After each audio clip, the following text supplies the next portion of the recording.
And we're rolling. What's up, YouTubers? It's your YWC Reality Check SpazPhoenix here. I am the dictionary definition of not alone. I have three different random guests, and I'm gonna have to say ladies first. Hello, everybody. It's Angela, aka Poison, aka TheOrtonStorm on YouTube. You're not gonna plug your website? Oh, well, I guess I could, even though it's kind of dead at the moment. Eliminated.webs.com. Check it out. Okay. And with us once again is one half of the British Fist, because apparently we're not good enough to get Parkin over here, but we do get NJ. What's up? And NJ is not going to tell you where you can find him because you're going to find his links in the description box below. Pretty much. And a brand newcomer to the madness of this channel, Thunder. Say what's up, buddy. What's up, buddy? And tell people where they can find you if they don't already know. The internet. That was the sound of facepalm across the All right, what we have tonight is a very interesting collection of people. Guys, basically what I've done is I've tried to list various topics that I could make individual topical conversations about, but I didn't think any of them were large enough to make whole videos of. So I have a big sticky note with about 6 or 7 topics to go over, and I thought I will assemble a ragtag bunch of the best minds in the YWC, and we will all discuss them together and see where the madness takes us. Some of them are larger, some of them are smaller, some of them are very small that are going to be, 1 or 2 or 3 word answers. But these are the three members of the Motley Crew that are going to come along with me for the ride. Are you guys excited? Totally. We're the Motley Crew? That's awful. Well, I was going to say we could be the Linkin Park, but I don't know if we're going to be that good. No, that's worse. Oh, We're the members of D Generation X. The new DX or the old DX? we can't be DX because that means Angela's China, and Angela's way hotter than China. Angela should have been in that Thank porno you. with X-Pac. Anyways, first topic is a very, it's going to be short-lived, so I'll just get it out of the way. John Laurinaitis winning the match at WrestleMania at the hands of my boy, The Miz, is now the general manager of both Raw and SmackDown. How long is it going to be before WWE realizes that general manager of Raw / general manager of SmackDown really just means general manager of the WWE? I don't think it's a big deal that they're calling the GM of both shows, really. I don't see the problem there. I just think, like, with him being the overseer of both shows, eventually it's just going to become, okay, he's running the whole show, other than, if Triple H decides to step in on his toes every now and then. More to the point, it really makes the draft, if it was anything even remotely resembling relevant anymore, it completely gets squashed under thumb. Look, here's what Laurinaitis needs to do, and he needs to separate the shows again. He needs to end the Raw Super Show crap, just make it Raw and SmackDown, have talents on the separate shows, and have them not interact. Then the draft will mean something. Fair enough. Big problem with that right now is he's using Mark Henry as his blunt instrument on both shows. Like Mark Henry is technically on the SmackDown roster, and he's got a third shot at the Raw Championship coming. Well, he's got a lot of lackeys. Like, he's got Henry, he's got Lesnar now. I'm guessing he's gonna have Laura Tenzai in a little bit.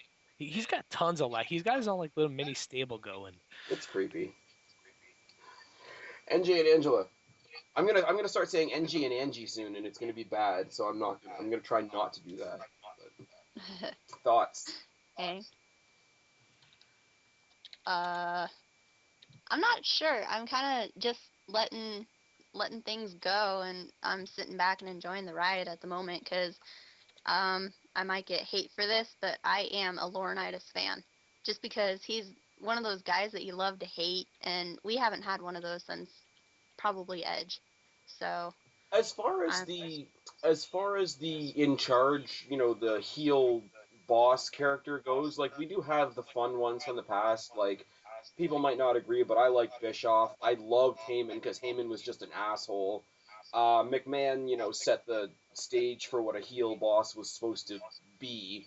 So I get it in that regard, and I get that, Teddy Long was kind of neutral and whatever. So I'm enjoying the Laurinaitis character. I don't see what we gain from him being the boss on both shows. Well, think about it this way. If they would have given it to Teddy Long, it would have been terrible. I mean, Teddy Long is boring now. He's irrelevant. His dancing isn't funny at all. There's nobody else who can run these shows but Laurinaitis. He's the only guy. And I agree with Angelo over there. I'm a big fan of his as well. NJ, you're quiet over there, bud. Well, when it comes to heel GMs, the best one by far was Eric Bischoff, and now we've got Laurinaitis trying to take the spotlight. And the thing about him is that yes, he's doing a good job. This whole people power compared to things we were having before, I'm not buying it. It's all about giving Laurinaitis the spotlight, make him a big thing. And I'm pretty sure somewhere down the line they'll bring back the whole Triple H not being happy with him and wanting to fire him thing again. Yeah, but do we really want a, authority figure versus authority figure storyline happening again and taking over both shows? Because one of the things that I really, really took solace in was when Raw really became about who was in charge, at least we didn't have that muddy water on SmackDown. Well, if let's say Laurinaitis does eventually lose his job, I would like let's say an ex-legend to take over, someone that the fans are gonna like, the fans that Edge. want to hear, like let's say a Mick Foley or something big like that, because Laurinaitis he's not really drawing much apart from the heel sides of things. That's true. And the thing is, you mentioned Bischoff before, but Bischoff had, as far as being a heel boss, he had the built-in heat with being from WCW and WWE fans being drawn into that, Monday Night Wars scenario. We were bred to not like anybody that represented WCW, so Bischoff had an advantage as far as that coming in. The best time for general managers was Stephanie and Bischoff. That was the absolute best it's ever been. That's just because Stephanie's got awesome tits. No, it's because they both worked well together. Bischoff was my favorite GM of all time, and Stephanie came out of her shell as this like face after being a heel for so long. I thought it worked perfect.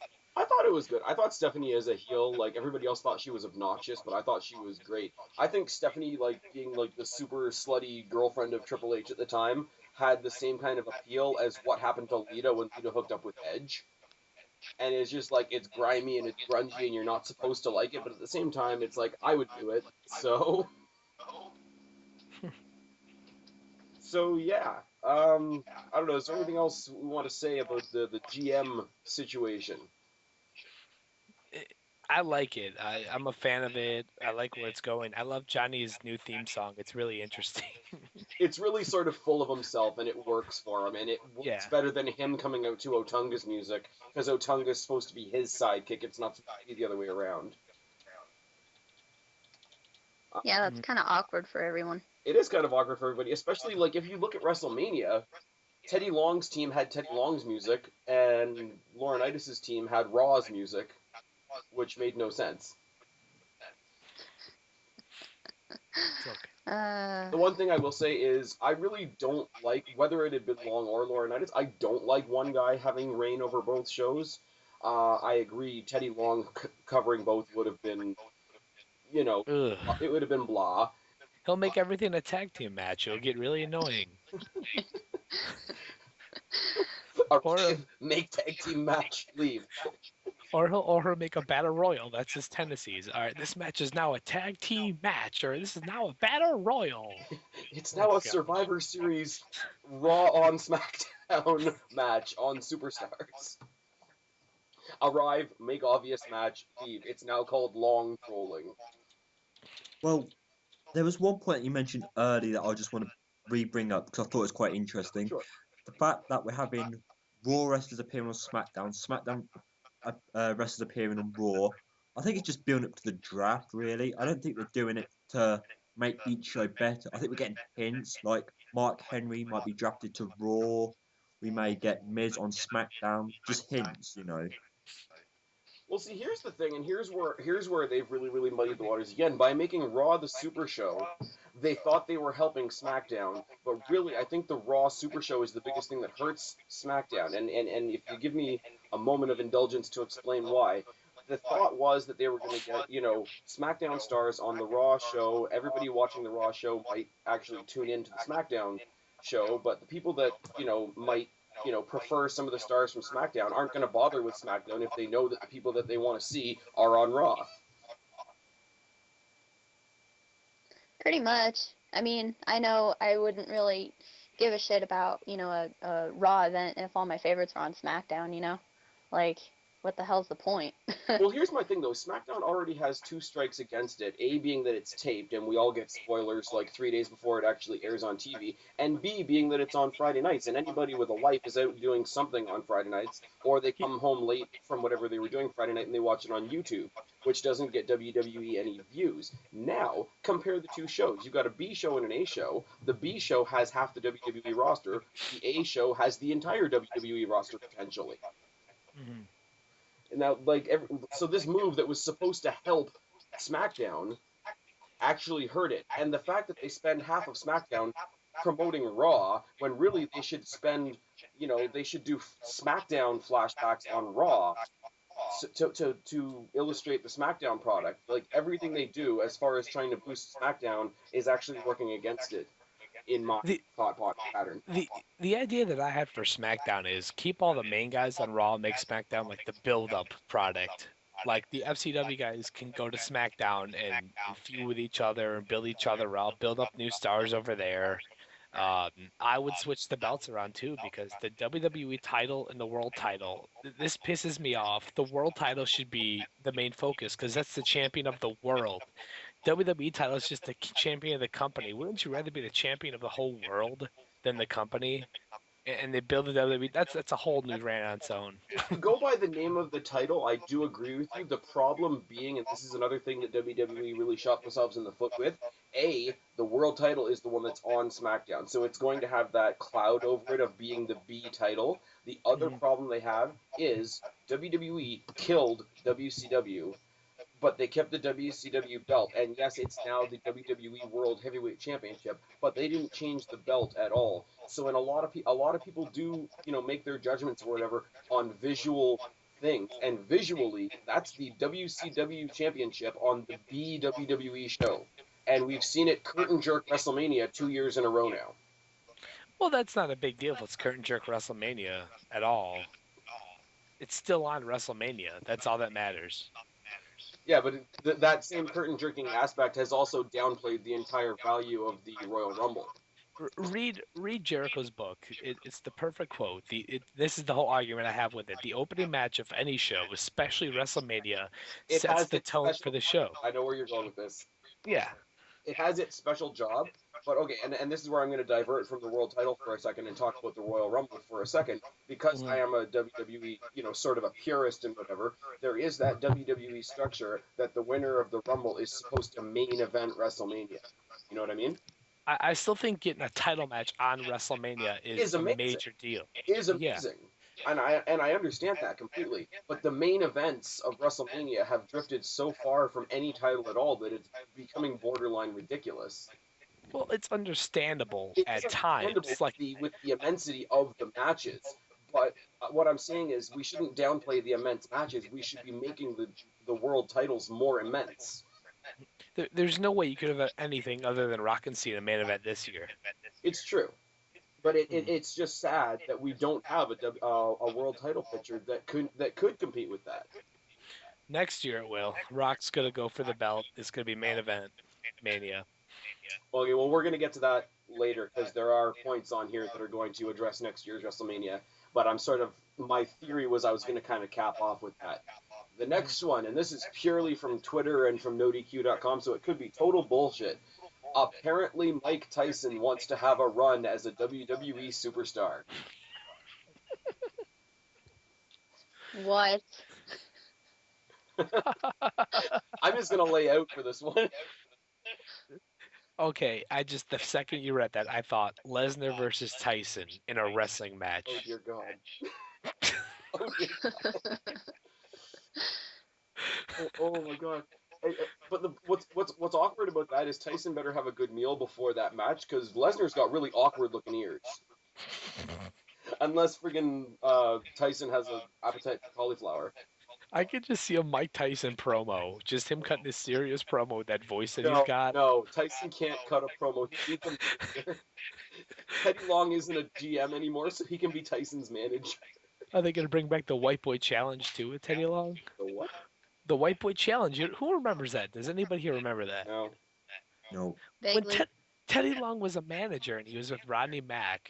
Oh, I think, right, I do remember that. Because he was yeah, wasn't he managing like Rodney Mack, Mark Henry, and Jazz?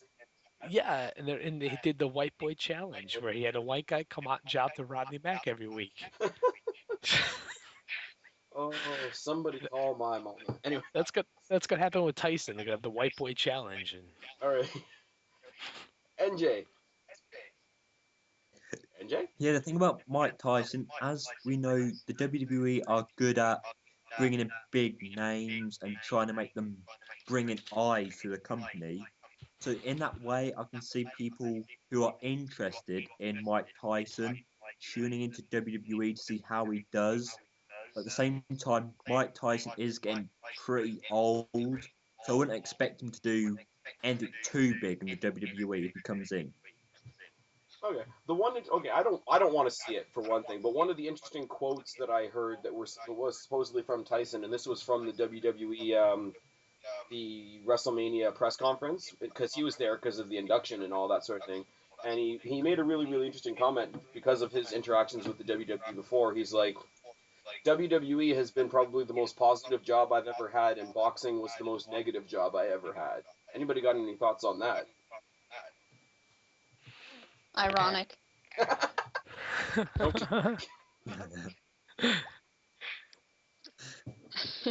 I don't know. I don't care about the whole situation. Mike Tyson, whatever, do whatever you want to do. See, here's my thing, right? Is I can see whoever tried to put a positive aspect on this would do it like this. You know, Rock brought the Hollywood eyes to WWE. Lesnar brought the UFC eyes to WWE. Mike Tyson could bring the boxing eyes to WWE, but my problem is this. The Rock was a wrestler first and then went to Hollywood. You know, Brock Lesnar was a wrestler first and foremost and then went to UFC. Mike Tyson would be making sort of the opposite journey, and I can't see it working. I don't even care about Mike Tyson. Oh. I really don't. Well, with people, if you compare boxing to wrestling, obviously boxing is seen as a more realistic sport, blood, beating the hell out of each other. When people tune in, let's say Mike Tyson does make it to the WWE, people are going to be comparing to what they're used to seeing Mike Tyson doing to these fake ass moves Yeah. in the WWE. Yeah, like I say, I don't want to see it. I just thought it would be an interesting topic to bring up. Another one, and I'm pretty sure Angela will not be a fan of me for bringing this up, but all the controversy surrounding Randy Orton being pulled out of the Marine 3. Wait, they're making Marine 3? They are making a Marine 3. The original idea was going to be that the character was going to be not taken over, but the Cena was the main character in the first one, DiBiase was the main character in the second one, and Orton was going to be the main character in the third one. But apparently, no, listen to this, because I really think the WWE got bent over on this deal. Because apparently Orton was in the Marines before he came to the WWE, and he was discharged for conduct unbecoming, or he had some big to-do with his superior officer, and he left them on a bad note, No. or whatever. Do you want to hear why? He talked about it in his DVD. Did he? Okay, so fill me in. He just decided to ditch it. Like, he was in the middle of training and he just decided to leave, so he got on the bus and left for a few months.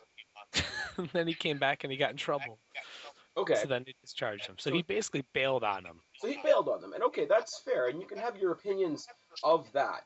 But no, the Marines, the Marine Corps, like the whole organization, however you want to say it, went to the WWE and said, we're going to cause a bunch of shit for you because it's disrespectful for Randy Orton to play a Marine in a movie. And that's understandable from what the WWE does with the armed forces out here and how much they care for them and talk about them. I understand why they did it. And honestly, I support why they did it for two reasons. One, because Randy Orton is probably going to be one of the worst actors ever. I don't want to see that monotone voice throughout an hour and a half of a movie. I really don't want to see that. And second of all, what he did, walking out, he shouldn't play a Marine. But see, here's where I gotta say, and I understand where they're coming from, and I can understand them having a gripe with it. Bottom line, it's a movie. First of all, right? And the second of all, this is where I get really, really, really, really, sort of frustrated with the whole thing. Was their thing is, if Orton plays a Marine in a movie, it's going to be a big, huge black mark on the actual Marine Corps because the world's going to find out about it, and then it's going to make the Marines look bad. And it's like nobody knew about it until the Marines brought it up. So if Orton just went and played a role in a movie, the John Q. public is going to look and say, look, Randy Orton, the wrestler, played a Marine in a movie, just like Ted DiBiase, the wrestler, played a Marine in a movie, just like John Cena, the wrestler, played a Marine in a movie. Like, I don't think it would be, like, the big public thing that they are fearing it to be, unless they themselves decided to make it a big deal. The media would, to be honest, because this has been known for years that Randy walked out. So the media would probably jump all on it. It would look bad for WWE. They'd have a lot of negative publicity, and they say there's no such thing as bad publicity. Well, there is. That's a lie. Chris Benoit. That's all I have to say. Yeah. Okay, but the general public and the general media and whatever like to find any reason to shit on wrestling. If it wasn't this, it was going to be the next thing, or they would make something up. Mm-hmm. I just think it's funny that it like, and I've said this before. It's like, you got Vince McMahon in the WWE who went to battle with Ted Turner at one point, who went to battle with Time Warner, who went to battle in court with the U.S. government, and now they're so chicken shit gun shy to like offend anybody that they get like neutered half the time, and that me personally as a fan already putting up with all the PG crap that we have to put up with now to like see them have to like take a back step and bend over once again. It frustrates me personally. I don't mind. Randy Orton would be terrible in that movie, so that's good they took him out. Okay, but this is the thing. Like, it happens to be Randy Orton, who you don't particularly want to see. But what if it was somebody who was a great actor that you did want to see? Well, if the circumstances were the same, I'd still be the same on it. I mean, you're not going to have Chris Benoit, who might be still alive, play a father in a movie. I mean, that's just awkward. I don't know. I don't know why you use that analogy.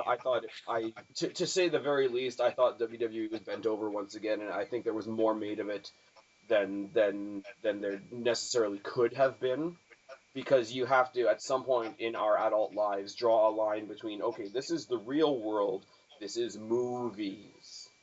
I think I read a list of possible replacements, and one of those replacements was Kurt Hawkins. Yeah, it was like Kurt Hawkins, CM Punk, and somebody from FCW. Yeah, like Kurt Hawkins, really? I wouldn't mind seeing CM Punk. I get the impression that CM Punk wouldn't be a bad actor. I don't think so either, but the Marine, I don't see him as a Marine acting. Like, I don't see that. Well, he does have all the G.I. Joe tattoos.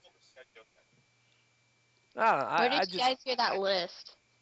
I just see it flash up on my Facebook feed, and it comes and goes as quickly as you want to imagine, so I really wouldn't know where to tell you to look now. Yeah, I saw it on some website. I forgot what I was looking at. It was a few days ago. Somebody who watches this video can let us know in the description box below. It's on the dirt sheet somewhere. Because I heard Sergeant Slaughter, Kofi Kingston, or JTG. JTG would be. I'm sorry. I'm one of the guys, and this is where I will get shot down. I'm one of the guys that would love to see JTG back on Raw or SmackDown. So if they're not going to do that, go ahead and put him. Is he going to be shooting a gun going Brooklyn? He's going to be stealing other people's ammunition, making money. Yeah. I'm just cracking up right now thinking of JTG in a movie. Actually, right now what I'm thinking is we're going to have a Culture Shock tag team. It's going to be JTG and NJ. It's going to be the initial tag team. NJ. Well, when it comes to Okay, we've gone from the Marine to crime time. Okay, That's how we do. okay, serious, all serious now. Okay, JTG, he was a lot better in crime time. So the thought of him being in a movie, unless it's all about gangsters and money, I really don't see it working. Needs to be a smile too. I'm just telling you what I heard. And then there's Sergeant Slaughter. I mean, that's like that. Okay, Angela didn't see it, but for the rest of us that just saw like throwback SmackDown, what the hell? Sergeant Slaughter's inflated a bit again. Yeah, just a little bit. But you know what? Here's the thing that I will say though. If you want to talk about like a big jacked up military type character, I mean, we've sort of jokingly brought up JTG. What if they had somebody like Shad? Oh, Shad's gone. No. I mean, as far as like playing that big jacked up character, I think he would do a better job just because he's got that imposing sort of demeanor to him. He was a bodyguard for a while. What about Mason remember. Ryan? Who? Mason or Batista, whatever you guys call him nowadays. You mean Batista 2.0? He's got the body to look like a beast like that. I don't know how his acting skills are, but Yeah, he wouldn't be that Well, bad. But for that matter, if you just want to go on physical appearance, you could even go with somebody like an Ezekiel Jackson. But like, then you got to find. give it the just give it the Hornswoggle and just end it. Oh dear God, well, let me No, just he's bring got a the point. leprechaun. the Great Ka Marine. Oh gosh. This conversation's quick gone point. all kinds of places I didn't think it would go. This is awesome. we need to get together more often. Just have Josh Matthews or bring back Todd Grisham. He'll be the Marine. Oh God.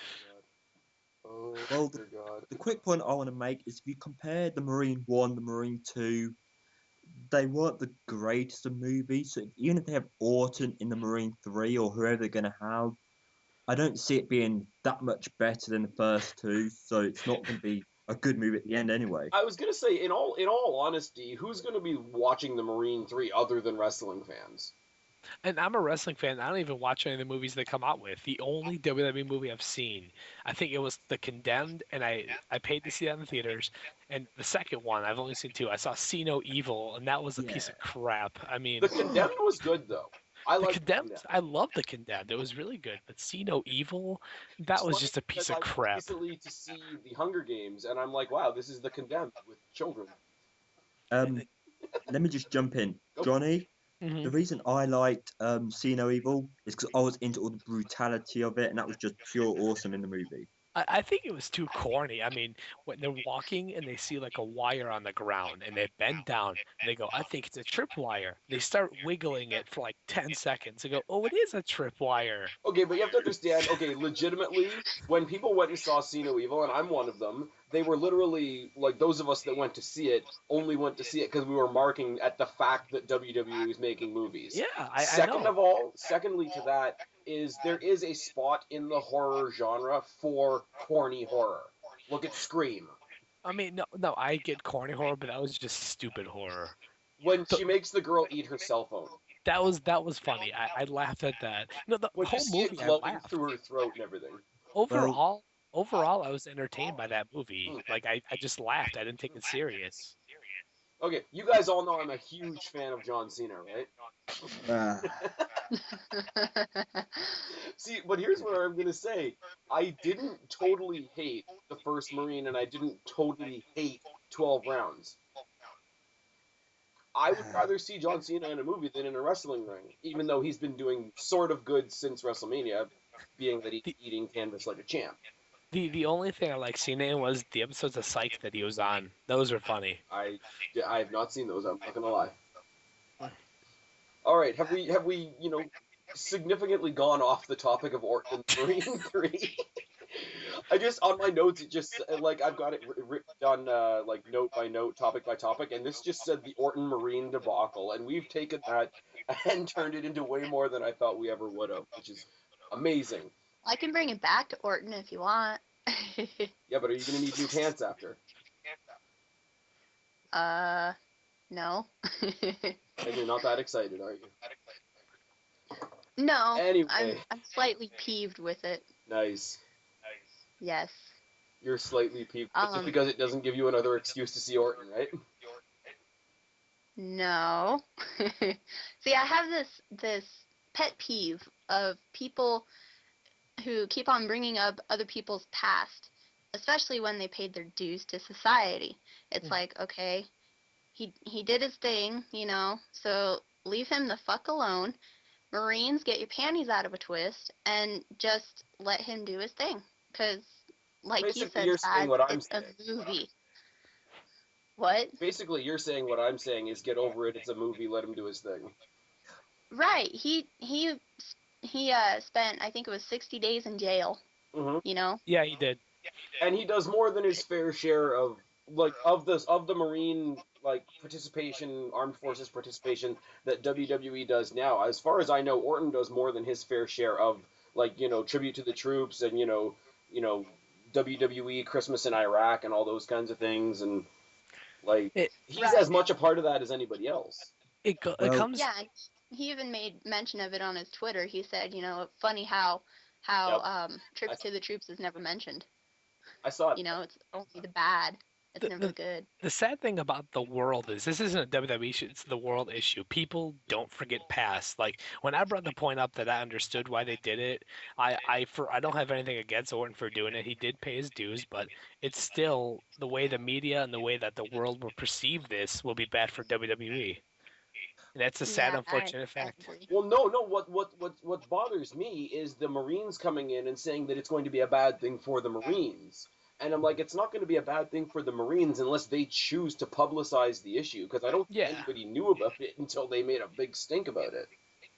well, the way I see it is that you're saying that Orton's done his deeds, done this and that. As much as that is correct, the members of the public who have looked up Orton's past, people who have researched Orton just so they understand him as a wrestler, as a guy, the main thing that's going to stick out to them is that he's had problems with the Marine and he's about to go into a Marine movie, and that they're going to think that's a bit hypocritical and it's just not right for Orton to do that. Okay, and yes, and I do get that, especially with something like wrestling. We are fans, we are fanatics. We will go and find out as much as we can about the guys that we like and the guys that we don't like and whatever. But the simple fact of how the world is, if you look hard enough, you will find something bad to say about everybody. If you look hard enough and get creative enough. Yeah. And and it's like Thunder said, that's not a commentary on wrestling or wrestling fans. That's just a commentary on how the world is. Okay, here's a question for all three of you. Okay. If you were to be honest, do you think the world would actually forgive Orton, especially Americans, for what he's done? It depends what kind of person you are. There are people who are forgiving, but then there's the people who pull the past on you, and there's a lot of people who do that around the world, not just Americans. It's people are gonna. If this went through, people would freak out. It would happen, no matter what. Yeah. Well, and then there's those of us who actually know the military and know that the Marines are the black sheep of the military. That's where the rejects go because they don't fit into any of the other branches. I personally know at least 5 who went into the Marines because they couldn't go into the Army or the Navy or whatever. So take that for what you will. I'm And not going to I love speak the on that military, whatsoever. but I'm leaving that one alone.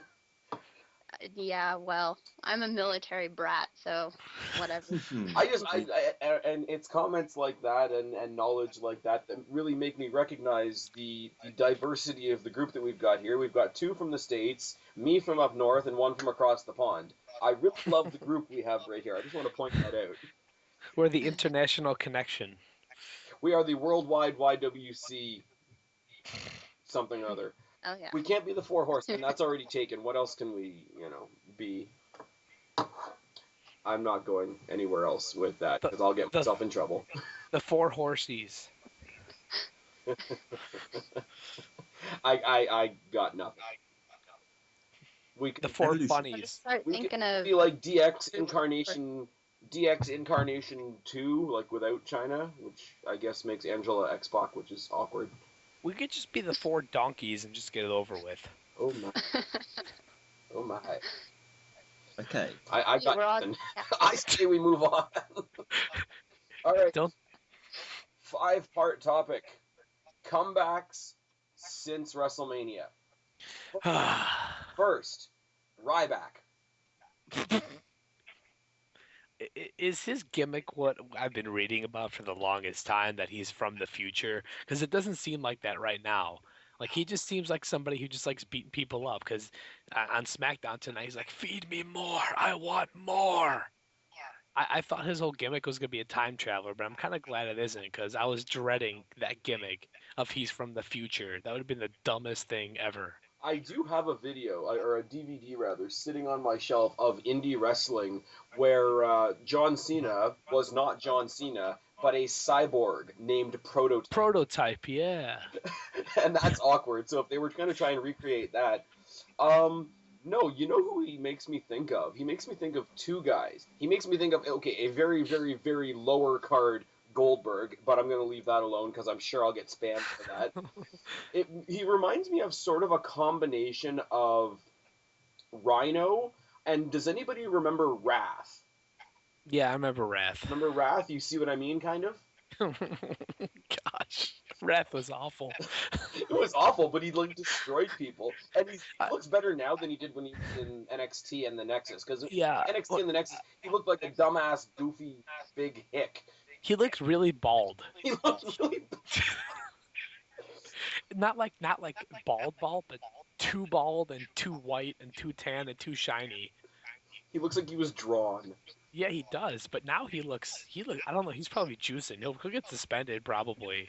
Just He won't even make it a month. look But how you know big what, though? he is Like, now. honestly, because we went through that big thing where there was like only big main eventers, and we all got sick of that.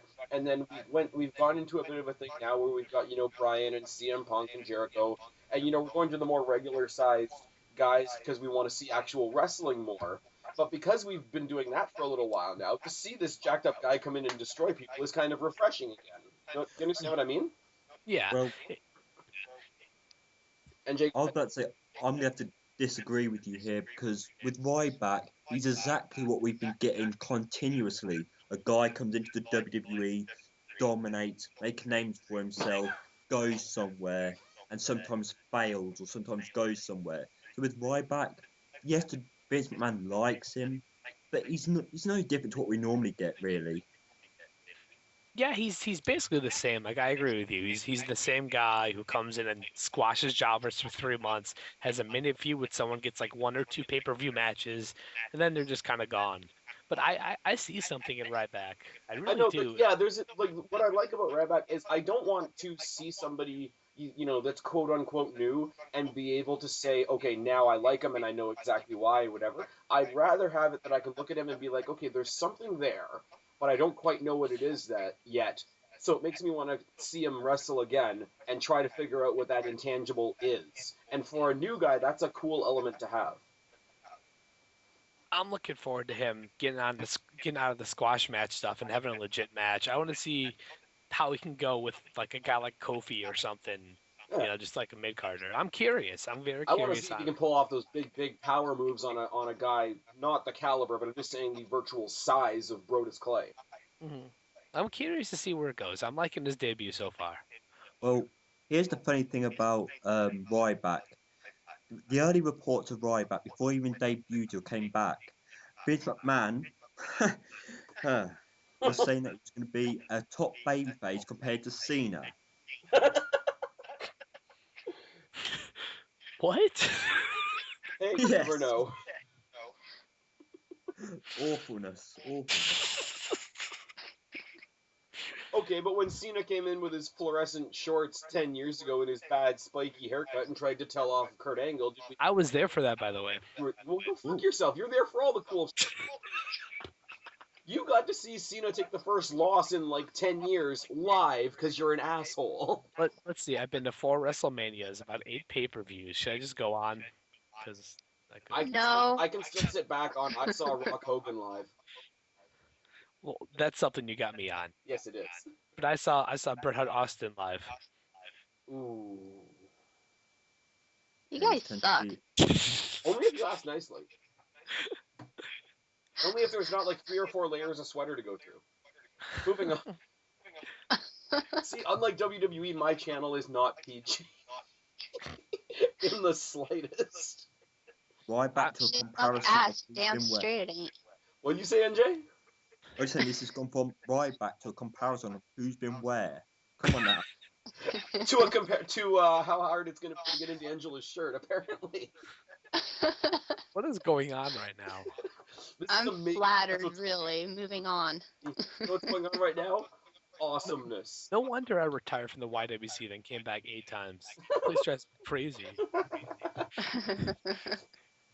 I don't know. There's got to be like a British fisted joke coming up somewhere, but I'm not going to be the one to make it. Moving on. Come on now. Oh shit, what's happening? Okay, next comeback, who I seem to be the only one that's actually in favor of, is Alberto Del Rio. But I like it. I'm a Del Rio fan. I love the boo the guy. I really do. Yeah, because he's a good heel. He is. He's good in the ring. He's good in the mic. He's a good heel. He's a heel that you actually dislike like you're supposed to. He's not one of the cool heels that you actually still want to cheer. Mm-hmm. Except for the night after Raw, Mania, when everyone was going, see you when he came out. That was funny. That is good. That is good. I've always been high in Del Rio. Ever since he debuted, I've loved the guy. He's one of my favorite heels going. Here's where I have a bunch of frustration about Del Rio now, right? Is because when he came in, I did what I shouldn't do. I made a really, really snap decision. I didn't see anything in him. And because I'm stubborn, I stuck to that. And I don't like him, and I'm not going to like him. And then despite me being stubborn, he won me over, both with like the heel character, because it's sort of like a Spanish Latino spin on the old $1 Million Man JBL type of heel, which I like, and it works, and it's a different wrinkle in that character. And he's got the ability in the ring, and his psychology is right up there with maybe the top 10 guys in the roster right now. Yeah, I'd say he's in top 5 ring wise of the roster. Fair enough. I wouldn't argue with you in the slightest.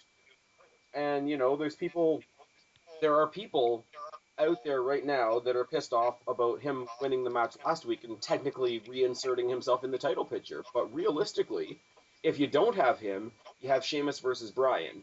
But really, since the beginning of Daniel Bryan's title reign, what did you have? You had Daniel Bryan, little scrappy wrestler, versus big guy number 1 versus big guy number 2, and now versus big Irish guy number 3. Like, there needs to be some variation, and I think in a one-on-one match, we're going to get when we get it, we're going to get a very interesting dynamic between Alberto Del Rio and Sheamus.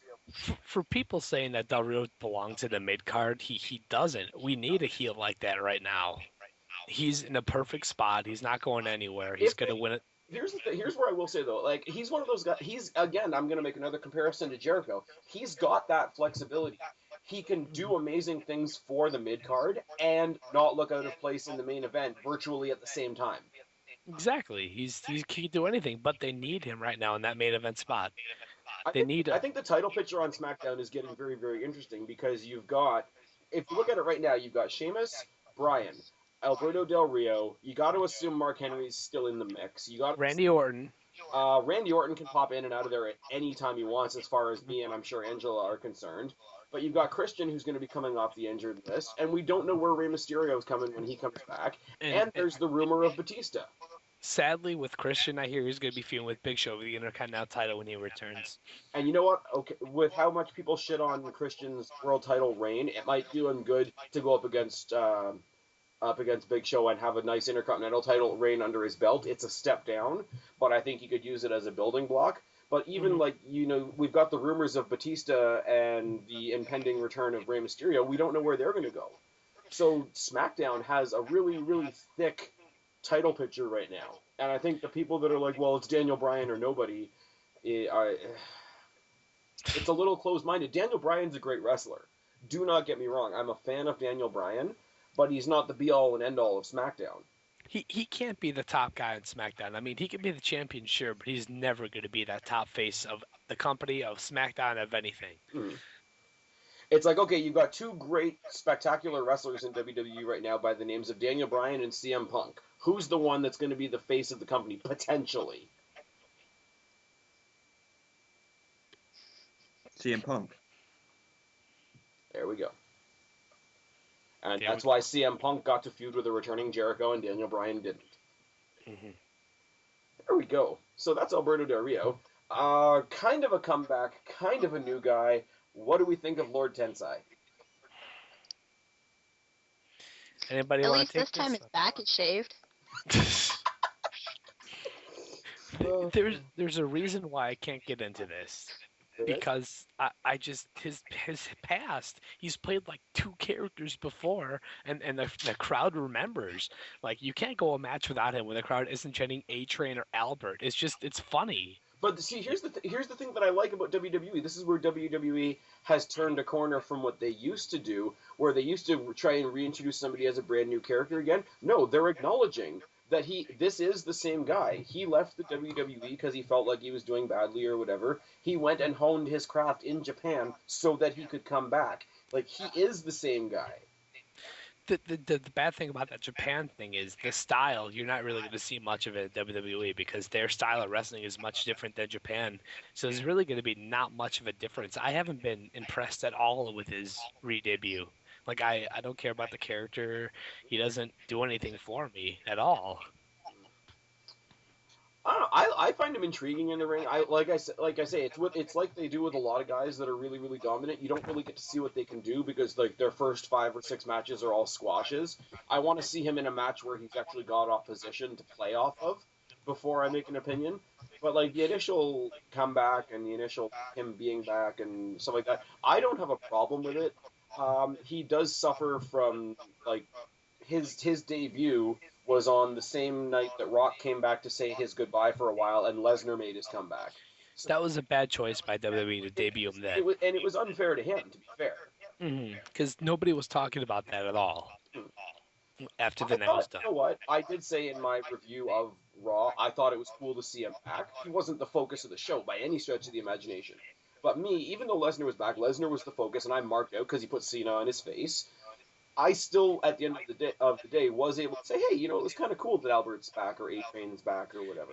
And from what Laurinaitis said, he told Punk that he's got to face a storm eventually. Remember, he said those comments. Yep. Tensai in Japan means like oncoming storm. And So it's and F5 is also a storm. Yeah, so it's obviously going to be Tensai Punk and eventually Punk Lesnar. I'm looking forward to Punk Lesnar if and when that does happen. I'm sure we'll get to Lesnar in a little bit. Yeah. I actually a rivalry. Any two of Bryan, CM Punk, Brock Lesnar is a good match in my head anyway. Okay, so anybody? Okay, I guess we're gonna move on to Lesnar now. Well, before we move on, Sure. I was going to let Angela speak before I give my overall opinions about A-Train or Tensai or Albert or Hip hop Prince hippo. Albert, whatever you want to call it. Hip hop hippo. What about my opinion about him? What is your What do you opinion think of of him? him? I already said at least his back is shaved this time. That's her only opinion. Okay. Yes, I grew up watching the dude, and I honestly did not like him. He just rubbed me the wrong way, and so I don't really give a shit. Like, it'll be interesting to see what he does, but beyond that, it didn't catch my attention, but I'll give it a few more weeks. Because, like you guys said, you know, Brock Lesnar coming back kind of overshadowed him. In that regard, like whether you like him or you don't, it was really unfair of the WWE to debut him the same day they brought Lesnar back. Like if they were trying to give him a chance in hell. Matter like 3 weeks down the road. Yeah. Like if they held off. Yeah. Well, I think the reason they brought Lord Tensai, or whatever you want to call him, back as soon as they did is because he was meant to be the one to be Laurinaitis' henchman instead of Brock Lesnar. That was the original plan.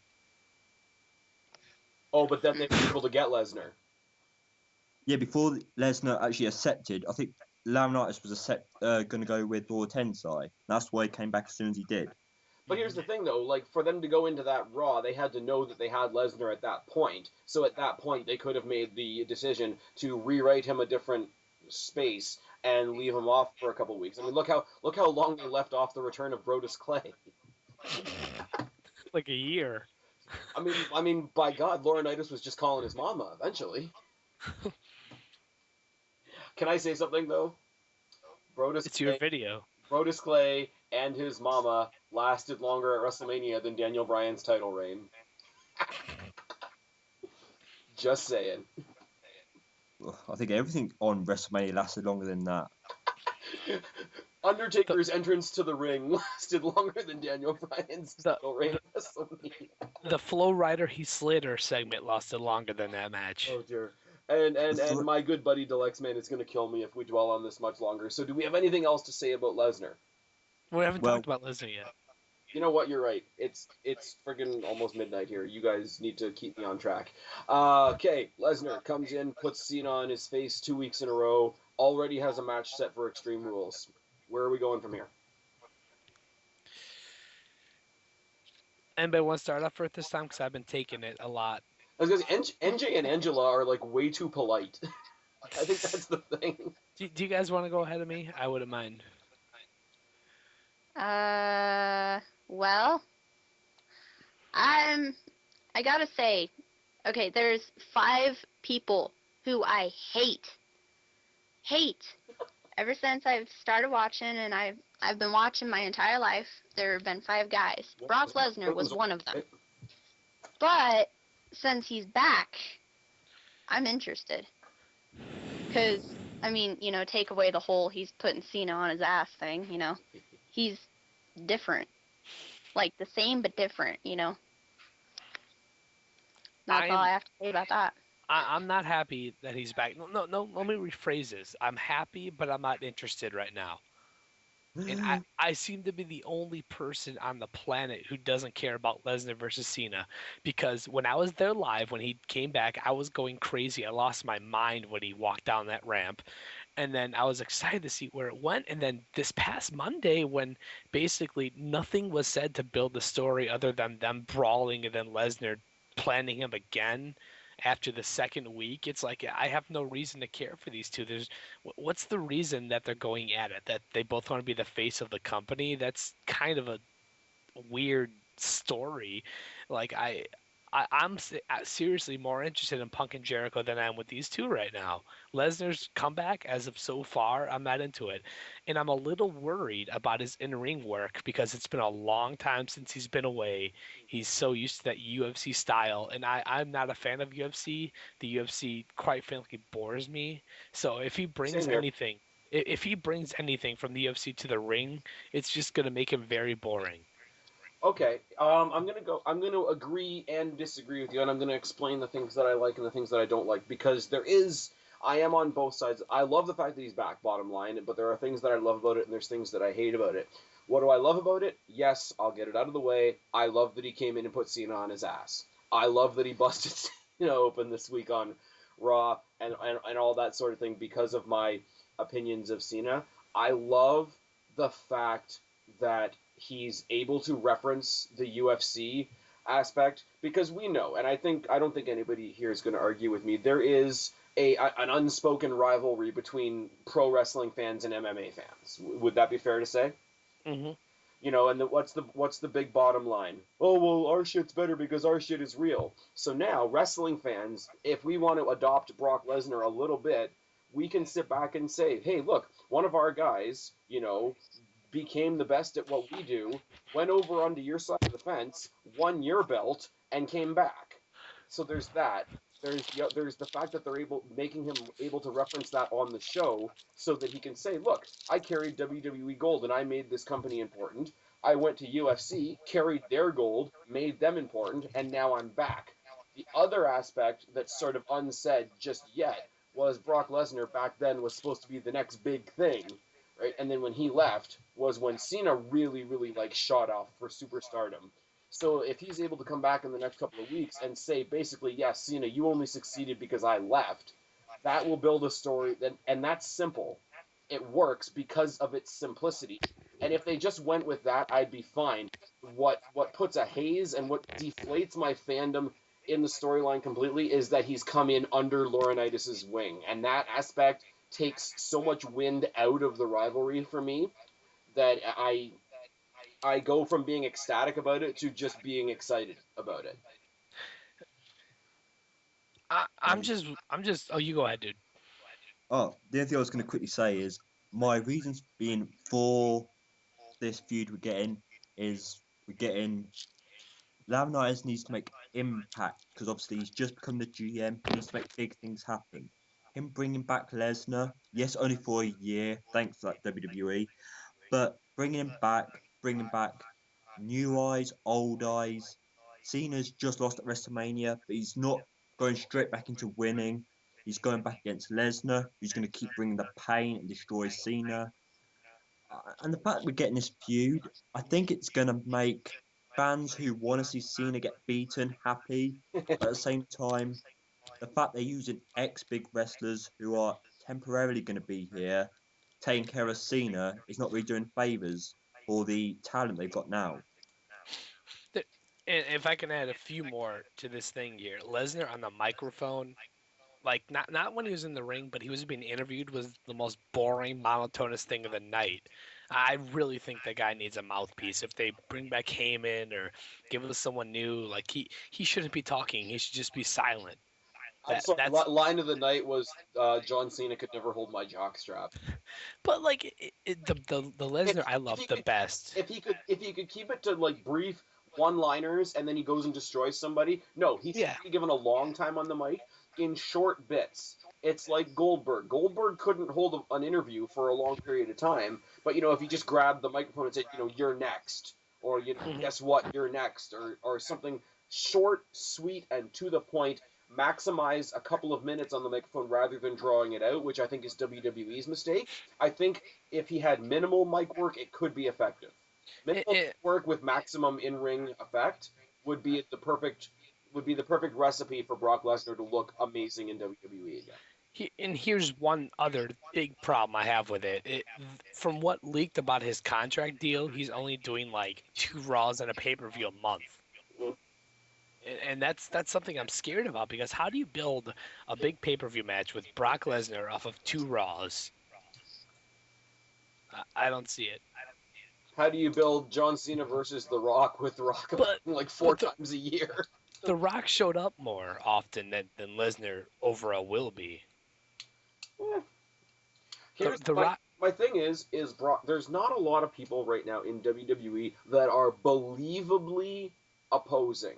Because wrestling fans, we know wrestling is fake and scripted and kayfabe and all that sort of thing, right? And it's drama and all that sort of thing. But here's a guy that has gone out and really beat people up. So it's not a huge thing, and it's a completely different arena, and I get that. But in the back of your head, that gives him some really big legitimacy. And here's where that goes, is he's got that legitimacy behind him, and it makes him look big, and it makes it look believable that he's the one that went in and bloodied up Cena. And here's where we go, because regardless of who comes and goes, who's always going to be there?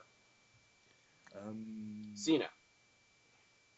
So Brock Lesnar right now, even though my opinion of Cena hasn't changed, Brock Lesnar is starting to make John Cena look vulnerable in small doses, which makes him not look like as much of a Superman, which means people like me who can't stand John Cena, our problems with Cena are becoming less. So if we're going to be stuck with Cena, he'll be more tolerable.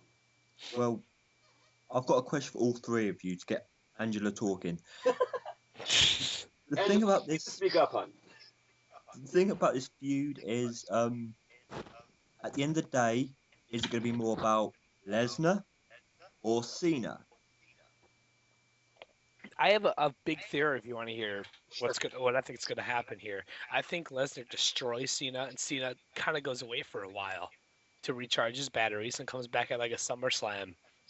I see us getting a break from Cena after this. And it would be good for both Cena, who I'm sure is burnt out, especially after WrestleMania, and doing all the stuff that he does. Get a little break for him, and give the fans a break from seeing him every week. Have Lesnar be that top guy on Raw. Have him win the belt from Punk, which I'm sure will happen eventually. Then bring Cena back when Lesnar's like unstoppable. So then Cena's like, I'm back to what I used to be. I'm the same guy. I'm back, and then you have that great match for a possible SummerSlam. Well, see, and this is exactly my point. And Thunder, thank you for bringing that up, because you're going to sort of segue into one of my points that I've made on several occasions. Angela has helped me on some of my Cena rant videos.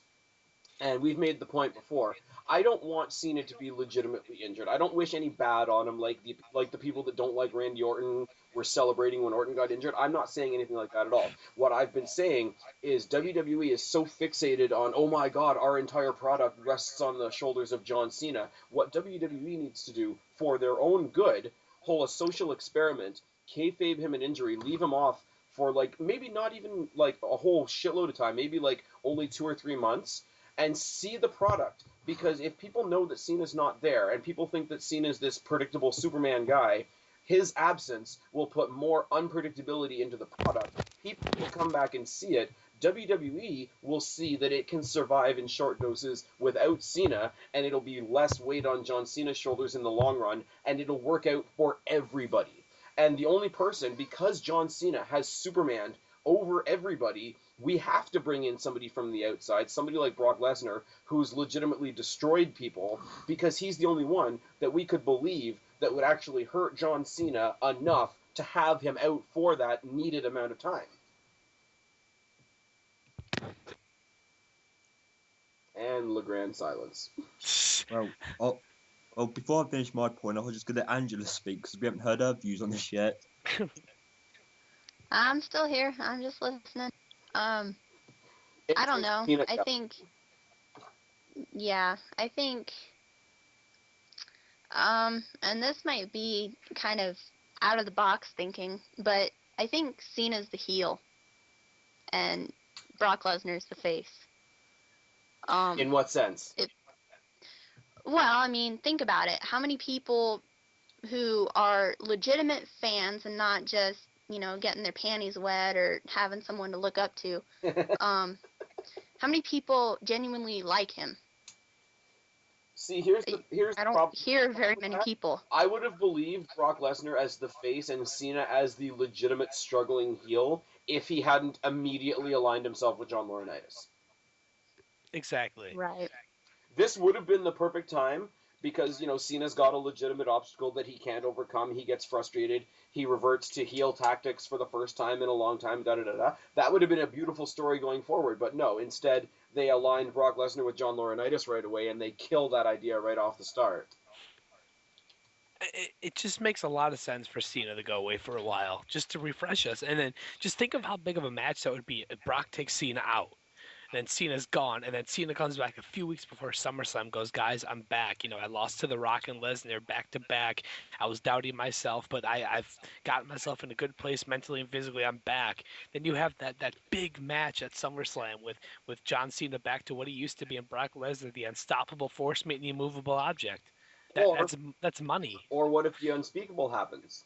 He gets beaten by Rock, he gets beaten by Brock, he goes away for a while, he doesn't recharge his batteries, and instead of just, being here all the time and getting frustrated and, one day randomly turning heel, what if he goes back and recharges himself, completely, does a self-realization moment, whatever, has some grand epiphany, comes back as a strong heel, and is in union with Laurinaitis and Brock against CM Punk, who becomes your main face on Raw. They're never turning Cena heel. You could think about it, you could theorize, but it's not going to happen. That was me doing some fantasy booking for a second. Yeah, it's just not going to happen. I mean, Cena already has that heel heat, so what's the point on turning him heel?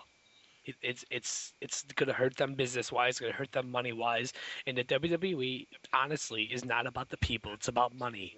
It's about how much Vince McMahon makes at the end of the day, and Cena makes him millions on millions of dollars. If he turns heel, it's going to drop drastically, and there's no one there who, even Lesnar can't even sell the merchandise that Cena sells.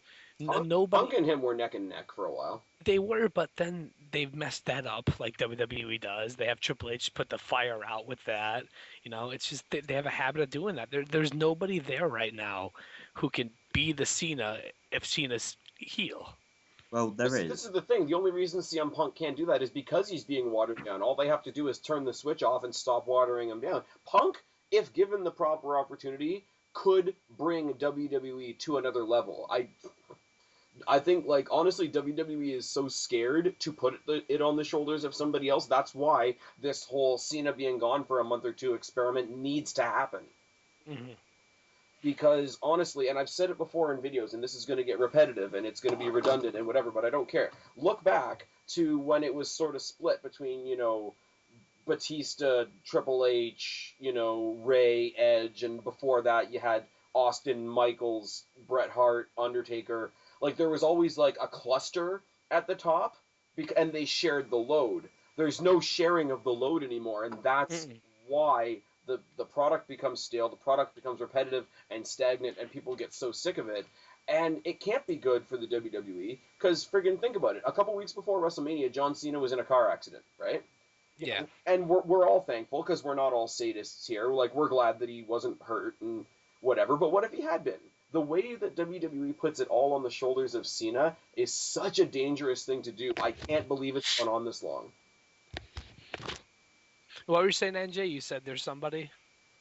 Well, there's two things I want to make quickly now. Is the other person that could replace Cena if he does go is Santino Marella. I'm going to shoot you. Are you being serious, or is that a joke? God damn it, I feel like I'm doing a Four Horsemen video now. Like, Cobra you all. But the other point I was going to make was, David Otunga. Maybe. If we have this Cena disappearance, which I don't think is going to happen because I don't think WWE could survive without Cena, sadly. I think if he was... They can, they just don't know that they can. And they don't like taking a risk, hence the Nexus firing storyline. Look how long that lasted. But anyway, if Cena does go out and come back, it's going to prove to the question I asked you all, it's going to all be about Cena. He'll come back, he'll defeat Lesnar, he'll prove that he's back on top, and then it'll be just all the same. Nothing's going to change. As much as we're all enjoying the Cena getting beat thing, we're enjoying it. At the end of the day, the WWE are still going to make Cena their top dog. Mm-hmm. Well, this is the thing, and you know what, though, and this is just on a personal note, this is why I'm enjoying so much right now, and I'm rubbing my hands together and, pretending to pet an evil cat that I don't have, and smiling, and doing all the, fiendish things that I do as a wrestling fan while Cena's getting his ass kicked, because I know I have to enjoy it while it lasts, because it's not going to last. End of the day, Cena's going to come out on top of this rivalry. We know that. But it's just how long are they going to let us watch him get his ass kicked so we can laugh before that happens? It'll be interesting to see where it goes. Yeah. I don't know, but I said the same thing about WrestleMania, and I was happily wrong. So. Well, we'll see where it goes. I'll be in the Allstate Arena for Extreme Rules, not to rub my thing again. Holy shit, dude! Like, you have a printing press in your basement, don't you? No, I don't. I've been the last 3 pay-per-views of the year so far because they've been in my area, and then I go to Mania every year anyway, so it's just been convenient. You got like an awesome collection of people that you go with too. So let's give a shout out to all of them. Yeah, shout out to the quote YWC Click is what we're called now. By your own choice or by other people? Well, other people. They say we do all this like geeky stuff while we're out there, and all we do is do wrestling stuff. Okay, wrestling fans are geeks. I just want to put that out there proudly. That's not what you do in a WrestleMania trip. You explore the area. You don't just sit there and watch WWE shows for 6 days. I mean... No lies, if I can make it down to Jersey, it's going to be like show up Friday, Access and Hall of Fame on Saturday, WrestleMania Sunday, bus home Monday. I don't even do the Hall of Fame. I'm pissed that like, my original plan was that I was going to be out to Miami this year, but, circumstances beyond my control led to that not happening, and I missed the induction of Edge, which pisses me off in ways I can't even describe. And that's another topic on its own. I think they pulled the trigger too soon with Edge, but I think they only did it because they couldn't get Savage. Yeah, and there's a bunch of butthurt Savage fans like, oh, well, if Savage isn't going in, nobody should go in, and there shouldn't be a freaking Hall of Fame this year, and it's like... There's a reason why he's not going in. It's because the Powerful family want to go in together, and Vince doesn't want to put in the Powerful family. He just wants to put in Savage. And that's fine, but, like, you know what? There's people out there, and you know what? These people feel about Savage the way I feel about Edge, and I understand that, but it's like, okay, your guy didn't go in. Your guy not going in didn't have anything to do with somebody else going in. Yeah. So, like, they take their frustration out on Edge rather than taking it out on the WWE and whoever makes the decisions, and that part of it isn't fair. Mm-hmm. I think we had a tremendous class this year. I mean, you had Ron Simmons, who a lot of people were shitting on and saying he didn't deserve to go in. But I think he did. Friggin' Oh yeah. Yokozuna was long overdue. Oh my gosh, yeah. Who else? Four Horsemen.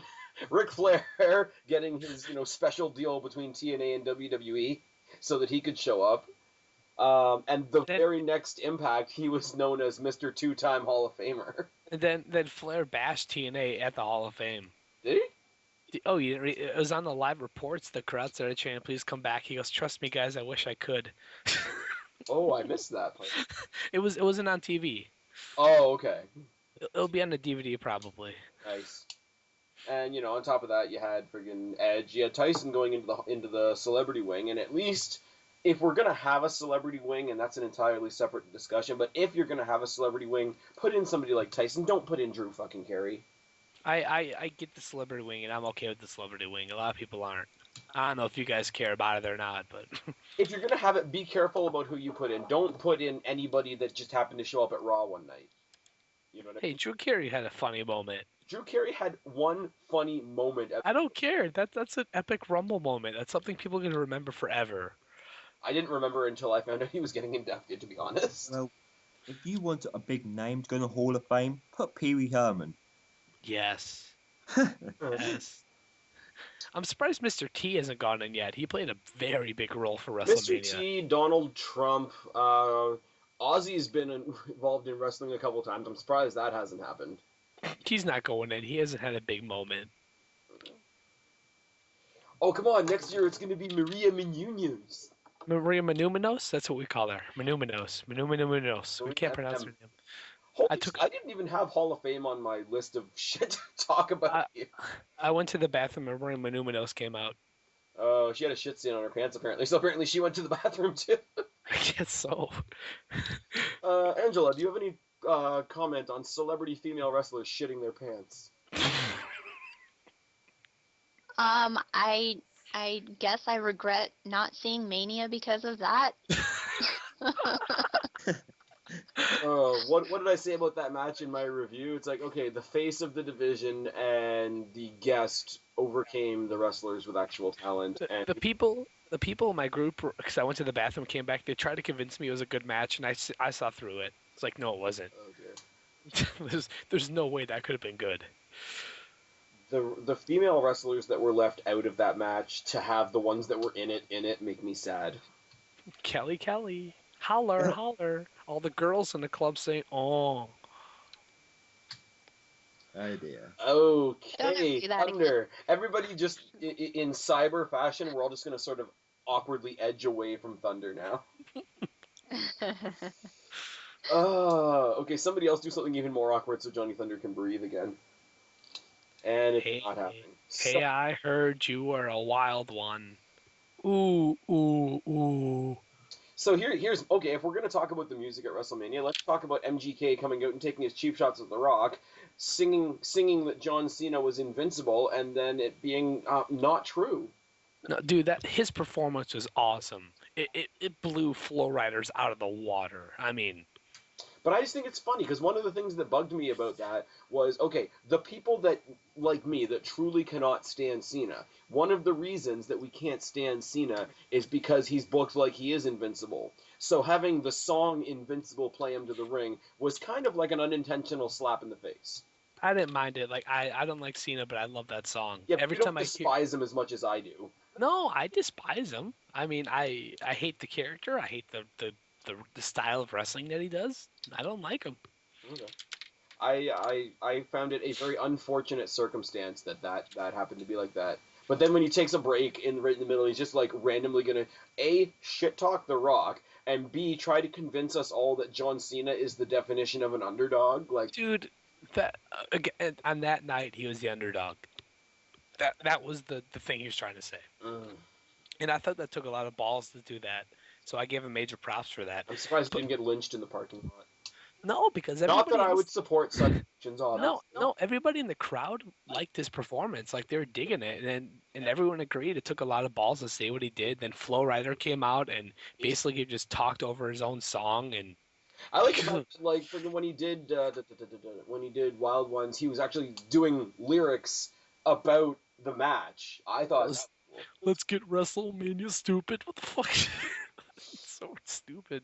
No, but like the entire second verse was like I've watched it back a couple of times since, and it's like this whole second verse is like about the match. Which okay, the lyrics weren't poetry, obviously, but I thought it was kind of cool. No, It's not my choice of music, first of all. The only music problem of that show that actually impressed me was friggin' the Hell in the Cell cage coming down to Metallica.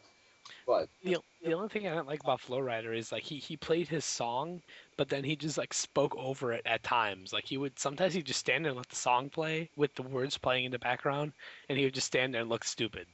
eh, Like Well, and I don't, there was Go on. overkill. Like no matter how you want to look at it. NJ's got Well, something to say. yeah, what I was gonna say about it was, oh gosh, it went on too long. he played 2 songs. He should have just done one. That would have been enough. But the thing is, they were both the like quote unquote named as themes of WrestleMania, so you knew we were going to get both of them. What I think is funny is because his performance was so long, John Cena had to stand there in the ring looking like an idiot. Let's just be thankful it wasn't Kid Rock again. That's all I gotta say. I would rather see what Kid Rock did at WrestleMania than this. No, you wouldn't. That was the worst. Oh, Summer Long. He played for like 30 minutes and it was He did pointless. not play for 30 minutes. It felt like 30 minutes. It was completely ridiculous. cut out of the DVD, which makes me sad. It's like they go to like some random backstage segment and then they cut back to the women's battle royal and they're already all in the ring. And I'm like, what the fuck, man? I'm glad that was cut out because there's no entrance for them, so that was stupid. They came out to Kid Rock. Yeah, but you didn't know who was in the match. I didn't even know Molly Holly was there until she was on the ground walking away. On the Screw- ground. Kid Rock had the worst performance music-wise in WrestleMania history. That was awful. Okay, let's toss this out there as a topic then. Who's the best musical performance at WrestleMania? In recent memory. The Great Khali sing Grease. Oh my lord. Didn't Motorhead perform one year? Well, Yeah, they done did. a couple of years, but Yeah. forgets the words half the time. I was gonna say, Right. Angela's the one that's actually done the video on music in the WWE, so let's all lay out and let her take the center stage. Put me on the spot. I'll put you in your... To be honest, I'm not familiar with WrestleMania performances. But anything is better than what we had this year, and anything is better than Kid Rock. Wow. Amen. Amen. I would say, not my favorite, but only because I was there. WrestleMania 18, you had Saliva and Drowning Pool. That wasn't too bad. No, they weren't bad. They were fine. They weren't bad, they were fine. What sticks out in my head as far as musical contributions to WrestleMania is Limp Bizkit. And The part, one and part of Oh, that, God. part of that is the image of Fred Durst and The Undertaker walking to the ring together, or riding to the ring together. There was a DX got played there like years ago in the Attitude Era. They had a band play their theme song. I thought that was my favorite. Yeah, I just don't remember. They had it was just named the DX Band. Yeah, they were pretty good. That was at Oh. WrestleMania 14. Shawn Michaels versus Austin. Yeah, that was good. I like. Well, it's not. Yeah. So it's not Mania, but I liked Ozzy Osbourne. Mhm. Okay, I'm drawing a blank. What did Ozzy Osbourne do? I can't remember which pay-per-view it was, but he was playing. I don't I want can't to stop. remember the name of the song. That was on SmackDown. Yeah, it was I don't want to stop if I remember. Yes, that's it. Brilliant. He did a live performance of "I Don't Want to Stop" just on SmackDown, which I thought was amazing. Like the fact that they didn't save that for a pay-per-view surprised me. Ozzy's probably too busy on the pay-per-view. All right. That- Stop. And one more notable Sure. performance. It wasn't WrestleMania, but when Fozzy played and it got booed out of the arena because Jericho was such an overheel, that was funny. Yeah. Like you couldn't even hear what they were singing. It was like on a Raw and they were booing him so loud. I think there needs to be a Cena Jericho feud so that we can have an actual rap versus rock concert rather than acoustic sessions with The Rock. All right. That well, was the most painful thing I have seen in such a long time. I wanted to claw my eyes out because I it was thought less painful. I thought it was funny. People, I yeah, got a listen, kick out- people that appreciate The Rock style of humor would have Mhm. liked it, but like if we had Oh, well. if we had an opportunity to have a legitimate rap versus rock, as in like rap music versus rock music, if we had like a Cena Jericho feud, I think that could come together quite well. Yeah, but if we talk about the Rock thing, it just made me laugh. Like just the stuff that he was saying. Like the Cena's mom thing was good, and I enjoyed the whole thing. Yeah. Divorce lawyers right up the block. Oh dear. Okay. Lady The parts and next everything. point I had on here was, would it be possible for Cena to go on a massive losing streak? But I think we've already kind of covered that in the Lesnar conversation. Mhm. So, okay, after WrestleMania, I'm sorry, the best Intercontinental Champion we've had in the past, like, 5 years at least has got to be Cody Rhodes. Agreed. Where does Cody Rhodes go from here? I was okay with him losing the belt on one condition, and that would be if he would be pushed to the main event and pushed to the world title. There we go. And that didn't happen. So now I'm just upset with the whole thing. Like I don't see the point of Big Show having the belt and Cody not having it. I know they wanted to give the Big Show his little moment, but Cody should have won it back right away. Like give the Big Show his one night moment, then have Cody win it back the next night on Raw. And Well, no, right away, as far as that goes, as far as, like, backlash from WrestleMania, right away is Extreme Rules. yeah. And if they have a match and he gets the belt back at Extreme Rules, I'll be fine with that. My Mhm. question is more so, what would you guys rather see? Would you rather see him get the Intercontinental title back, or would you rather he get into the World Heavyweight title mix on SmackDown? Well, with me, my short story would be Big Show should have lost at WrestleMania, won at Extreme Rules, but now Cody Rhodes, I personally think, because it's going to be a bit of a struggle him getting to the world title picture, especially when the WWE are so high on Wade Barrett returning, going for it. Yeah. Yeah, I agree with that too. Like I love Cody. I think he's gonna be world champion someday, but at this moment in time, this present moment in his career, I don't think he's ready for that big step yet. I think I think he should hold on to it, and he should have been Intercontinental Champion for a very long time until he was ready. And I don't think he's ready for that big push just yet, but he's getting close. See, here's my thing, right? At the beginning of the year, everybody was saying, and I think even Jim Ross said it on Twitter or in some interview or whatever, two guys in the WWE, one on Raw, one on SmackDown, Rhodes and Ziggler. If these guys aren't made champions by the end of 2012, they should quit. I was really high on both of them at the beginning of the year, and I agreed. Obviously, Ziggler's been kind of lost in La La Land because they really haven't done anything significant with him in a while, so I've kind of fallen off on that one. With Rhodes, I understand you guys saying that he shouldn't be a world champion yet. I think he should be making his first headways into the title picture by now. Well, in this chat of four, we have a Cody Rhodes fan here. Is anybody here not a Cody Rhodes fan? Well, a big one in the middle here. Angela, are you a fan of Cody Rhodes? No, not at all. Uh-oh. Oh, the sarcasm drips. Johnny? I am a big fan of Cody Rhodes. I am too. He's in my Fave 5, so... He's in my fave 3. Well, no, the Fave 5 as far as the Fave 5 that I run down every Raw review. Oh, okay. Okay, come on. My Fave 5 is Punk, Orton, Miz, Ziggler, and Rhodes. That's not a bad team in any Survivor Series. And who could think? I was thinking about this tonight when I was watching SmackDown. Like when Legacy was going around, everybody was saying it was gonna be Ted I DiBiase know. who steps up and is that guy. But now everybody was completely wrong. It's Cody Rhodes. Can I say something funny about tonight's SmackDown, which will kind of, like, budge out Angela for a second? I think it's funny that Dusty Rhodes and Cody had a moment tonight, and the thing is, even though Ted DiBiase Jr. can't get any time on SmackDown, apparently his dad can.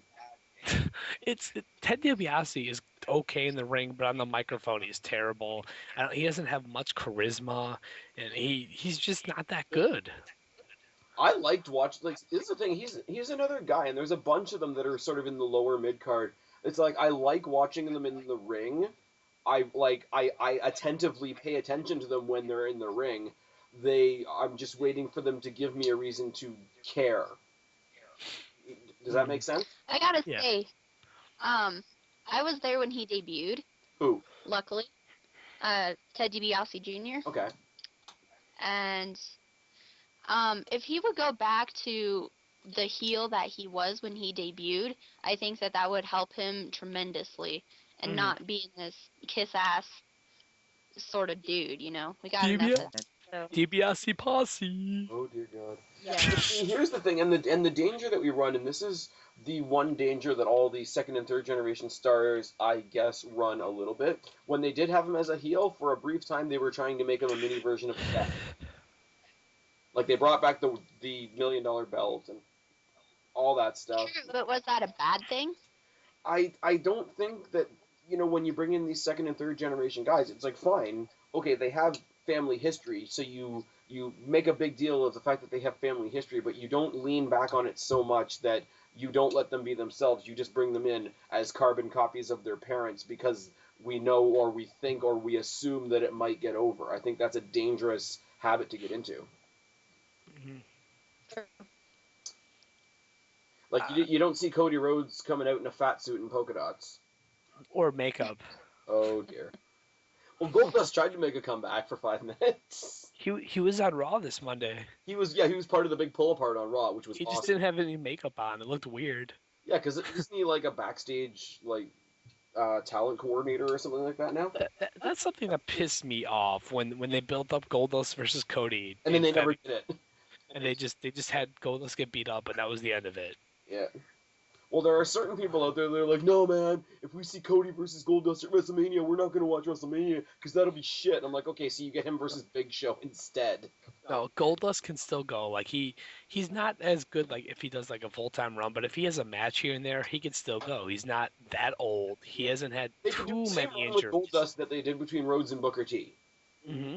Exactly. And it would be incredibly effective. And it's like I've been saying the whole lead up into WrestleMania. Yeah, Goldust might not be the absolute best guy on their roster right now, but there is always stock and there's always that intangible when you have a family story.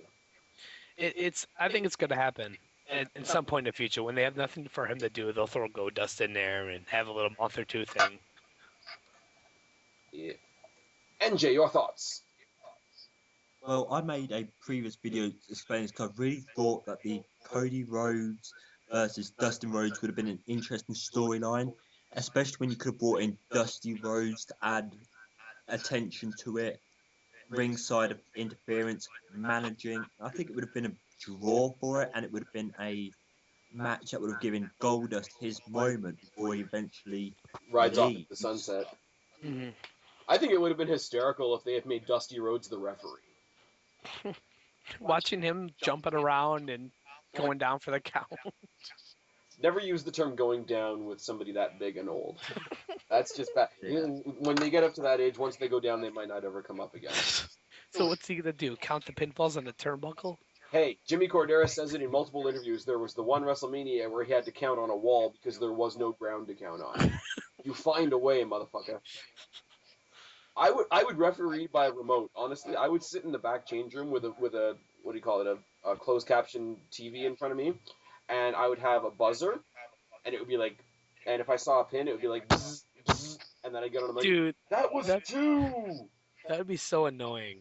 Just to buzz every pinfall. It would be epic. It would No, be about as entertaining as the anonymous Raw GM. I actually enjoyed that. Yeah, but I tried to enjoy it, but I couldn't get over the knowledge that I knew it wasn't going anywhere. I still crack up that they just completely dropped it. No one even acknowledges it. It just makes me chuckle. Can I have your it's like the attention, death of please? Vince McMahon. Like, they never really explained, hey, I'm alive again. I would, okay, if all the other bullshit afterwards hadn't happened, I would have loved to see where that story was going. Mm-hmm. Where we're gonna have, like, the ghost of Vince McMahon. It was probably Braden Walker. It was who? Braden Walker. Okay. Nobody knows who Braden Walker is? Yeah. I'm done. I'm leaving. Okay. Sure. I want to know who the jobber with all the ICP tattoos was last week on SmackDown. Or the jobber tonight who tried to talk and then Ryback interrupted him. No, Ryback's opponent the week before was like random black dude with the lisp that had like all kinds of ICP tattoos. My tweet the night that night was, that's what you get for having ICP tattoos. I can't watch SmackDown. It's on Fridays. It's stupid. Mm. See, this is my thing, and this is where I go back to the whole SmackDown being on Friday and people doing things on Fridays. Most people out there know that I live somewhat near Toronto, and most of the time I'm hanging out in Toronto Friday nights, and I take the bus. I have YouTube on my phone. I usually end up watching SmackDown on the bus, on my phone, on the way home from Toronto. It's a great way to watch it. A, because you can still do whatever you're doing. B, you're not constricted to, hey, 8 o'clock on a Friday night, you need to be watching TV. And when you watch it on YouTube, ding, ding, ding, ding, ding, there are no previews and no commercials. I honestly, the way I watch it is I see they put it on YouTube. I go on my phone at the end of the day, like 4 in the morning when I'm in bed, and I'll just watch what I want to watch. And you cuddle up with Brodus Clay. I do. And then I call my mama, and she tells me it's too early to call her, and she yells at me. I was going to say, you shouldn't be calling your mama while you're cuddling with anybody, especially if it's Brodus Clay. Hey, it's a thing we do in Chicago. Don't mess with it. Oh, dear. Well- Legion of Doom wants their city back. While we're on the topic of SmackDown, I know we've got a list of things to go through, but I'm going to combine some of the topics we've covered and put it in one. Sure. What would you guys think of this? Brock Lesnar would have returned on SmackDown and took out Orton, and had Batista return and take up Cena on Raw. Batista-Cena feud is way more fresh in people's heads still than the than the Brock Lesnar-Cena feud. So there would have been that element of, okay, Batista came back to do the old, same old, same old. I would rather see that, actually, because you could do Cena Lesnar at any time. Really, you don't have to do it right away. You can. I think SmackDown needs Lesnar. I think eventually he's going to go over there, because they need Lesnar. Mm. I that's actually a very good picture. It would have been a great is. night. It would have been a great attention for SmackDown. SmackDown would have a big star in Lesnar, and Raw would have a big star in Batista, who's had this feud with John Cena, who took him out in the first place. And then there's this whole the whole negative thing about SmackDown is you could read results days before, and that's the thing that's always going to be around, and that's what kills SmackDown to me. It needs to not be a taped show, and they need to stop using canned heat so that we get the actual crowd reactions on SmackDown.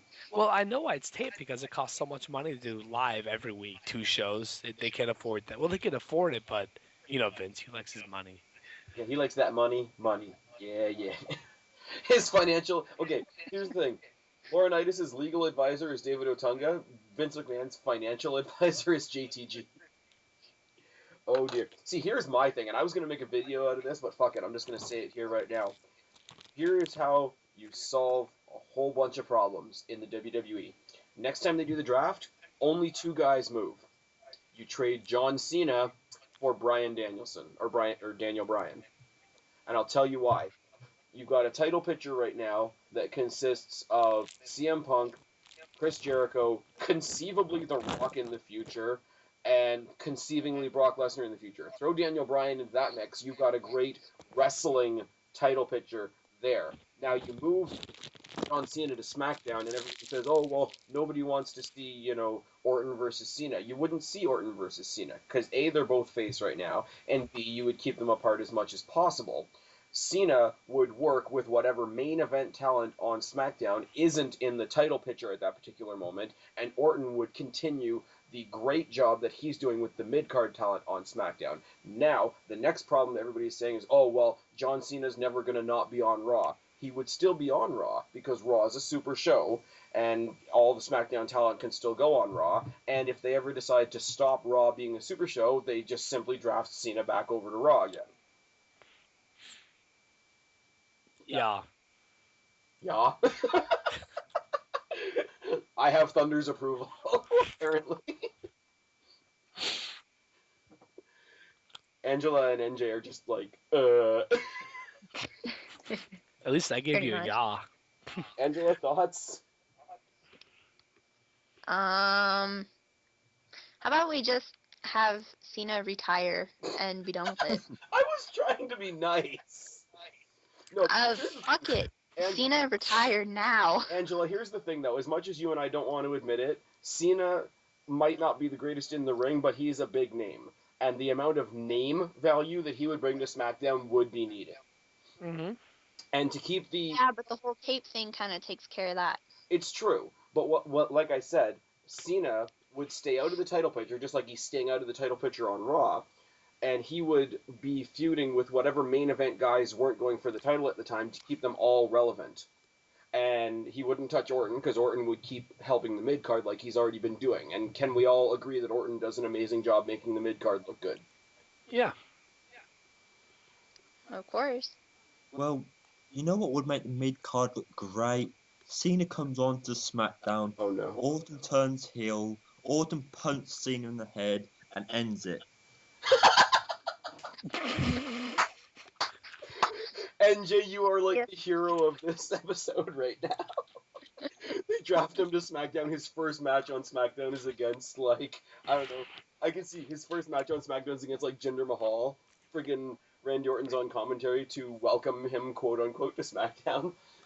Friggin' Cena squashes Mahal completely. Orton comes up to congratulate him. RKO, punt to the head with steel-toed shoes. We never see Cena again. No. My idea for that would be you do see Cena again, but he has a mask on, and he's Juan Cena. Oh, no. Oh my gosh. No. He's one of the conquistadors. Oh, Or no. he'll be Mr. America. Mr. America makes his comeback. Well, Cena's already Hogan 2.0, so that kind of works. He could be the Blue Blazer. Too soon. Oh. See, I actually tried to be relatively nice, and then you guys, like, totally shattered my efforts, so I don't care anymore.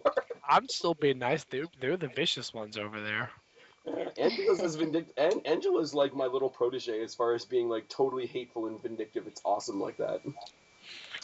They should just Well, make... here's the problem. Cena shouldn't have become the face of the company in the first place, so that's... I don't really give a shit. Like, if WWE goes down the tubes temporarily, you know? But that's just me. Just give Cena the light heavyweight championship, just for fun. Oh, dear God. Oh, spinning hornswoggle face. Oh, dear God.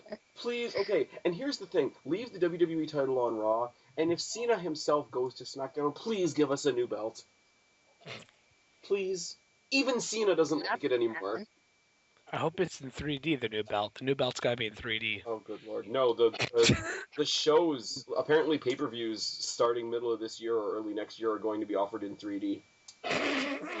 Like, in the theaters. That's retarded. People are gonna... Oh, I great. can see Justin Gabriel going for the 450 and, like, waving at the camera before he goes. Oh my God, he's jumping in my lap! Why?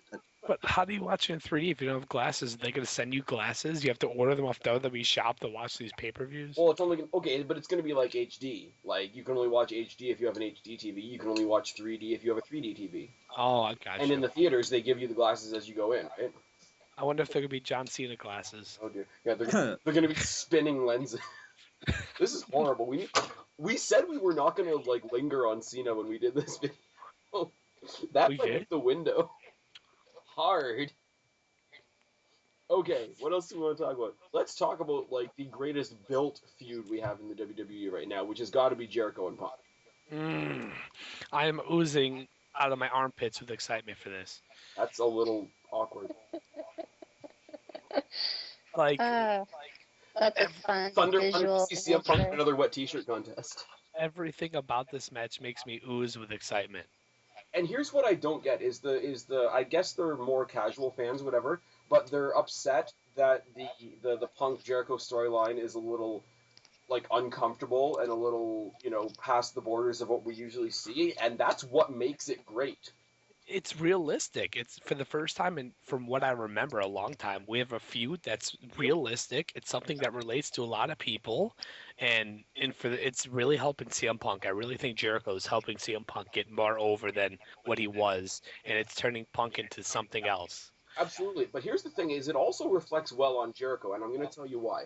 Jericho is one of the few, like we said earlier in the video, one of the few legit heels that WWE has that you actually hate. It's not like a cool bad guy that you want to cheer, because he's made the crowd uncomfortable. So we've become so uncomfortable that we want to, you know, almost in a fan capacity, we want to stand up for CM Punk because we feel bad for him.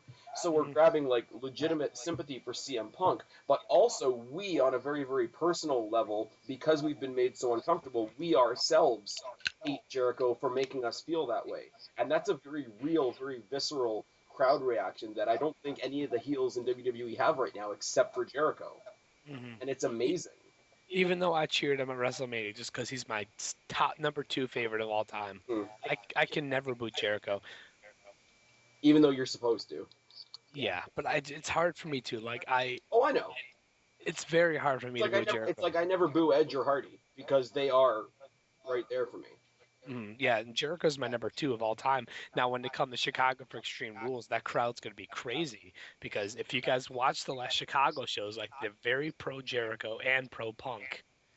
It's the crowd's going to be crazy for that. Okay, but if he's facing Punk, I think that dynamic's going to change. No, it's not because the last times that Jericho has been heel in WWE in Chicago, he got cheered. He got big ovations. Because it was him in Chicago, but if he's being heel against I'm sorry, right now, he is the token Chicago kid in CM Punk, especially with the reaction he got back with his big moment last year at Money in the Bank. I think it's not gonna totally dissipate, it's not gonna totally disappear, the cheering for Jericho, but I think you're gonna see a swing in how it happens. I would have to explain Chicago in depth, and I don't feel like doing that. I respectfully disagree, Okay. and it's going to be You a won't split. know better than I do because you live there, but Be... I'm making an off the top of my head prediction. I think the reaction will still be amazing. I think the reaction for Jericho, because he's head to head with Punk, will morph a little bit. I'm not saying it will be any less intense. I'm not saying Jericho will be received any less. Please understand that. But I think it will be a sway in how it's what's the word I'm looking for? Expressed. I'm just saying, us Chicago fans, we adore the people who debuted in our arena. Jericho's one, and let me change the word. Not adored. We give reactions to either positive or negative. Oh yeah. Cena debuted in Chicago. We give him big loud boo, and Jericho debuted in Chicago. We Chicagoans are proud. Well, yeah, because if he debuted in your city, you have an adoption of him almost. And I hate to say it to you guys, but I was also there for Jericho's debut. But let's move on. The very first one. Yeah. Like very first, like countdown to the millennium. Mm-hmm. I was that was my first second WWE show. Okay, Thunder, can I say one thing? And this is purely directed at you right now. Can I? Yeah. Rage. Okay, I'm done. I'm sorry, other guys. I just like making Mr. Spaz here go crazy.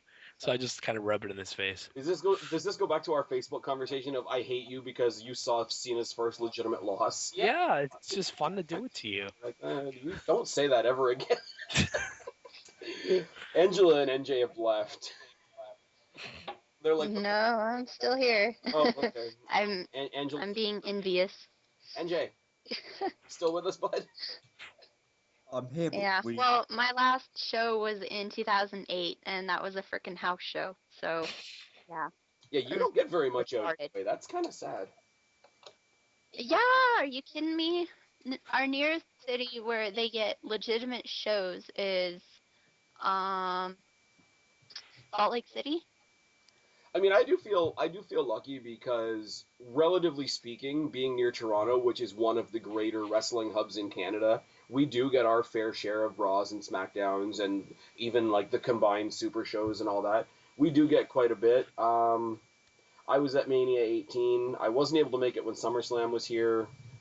I can't say we don't get a lot out this way. I can't really complain. NJ, how much is it happening out your way, bud? In the UK? Yeah. How much wrestling do we get in the UK? How much WWE do you get in the UK? Interaction and all that is gone, so we hardly get anything here apart from once, twice a year. I'll come over here, give us a show, and clear back to the US. Oh, that's great. Dude, okay, to be fair, when they do the Raws and SmackDowns in the UK, they make a big... Okay, at least from the way we see it over here, they make a big deal of the fact that they're in the UK. Yeah, the set is all dressed up with the UK flag, and they're all proud to be there. WWE has a separate set over in the UK because they don't want to carry their shit. Really. But... As opposed to like, okay, well, in the U.S. or in Canada, oh, we're in this city this week. Okay, we're in this city this week. But like 3 weeks in advance, they'll be like, we've got this special show live from the UK. And I'm not gonna lie, those, what were they called? Interaction or interceptions in the UK? What are they called? Insurrection.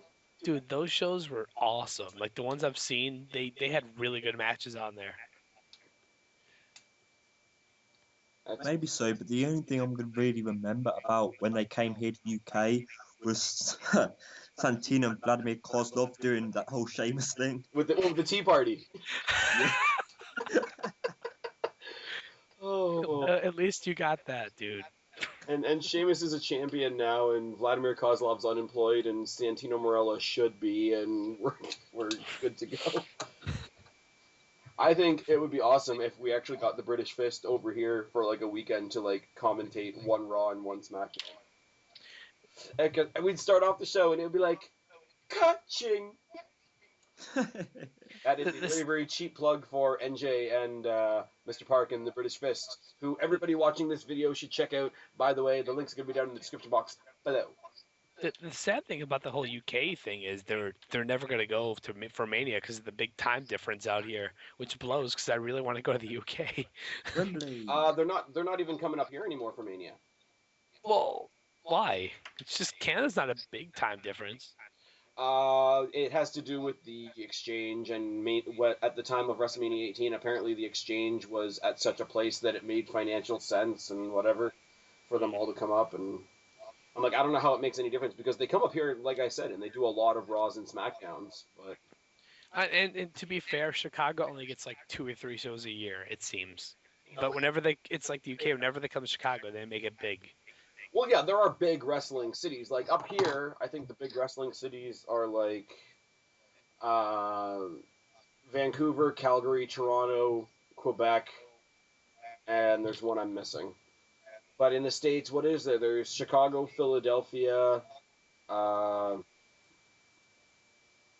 York, Los Angeles.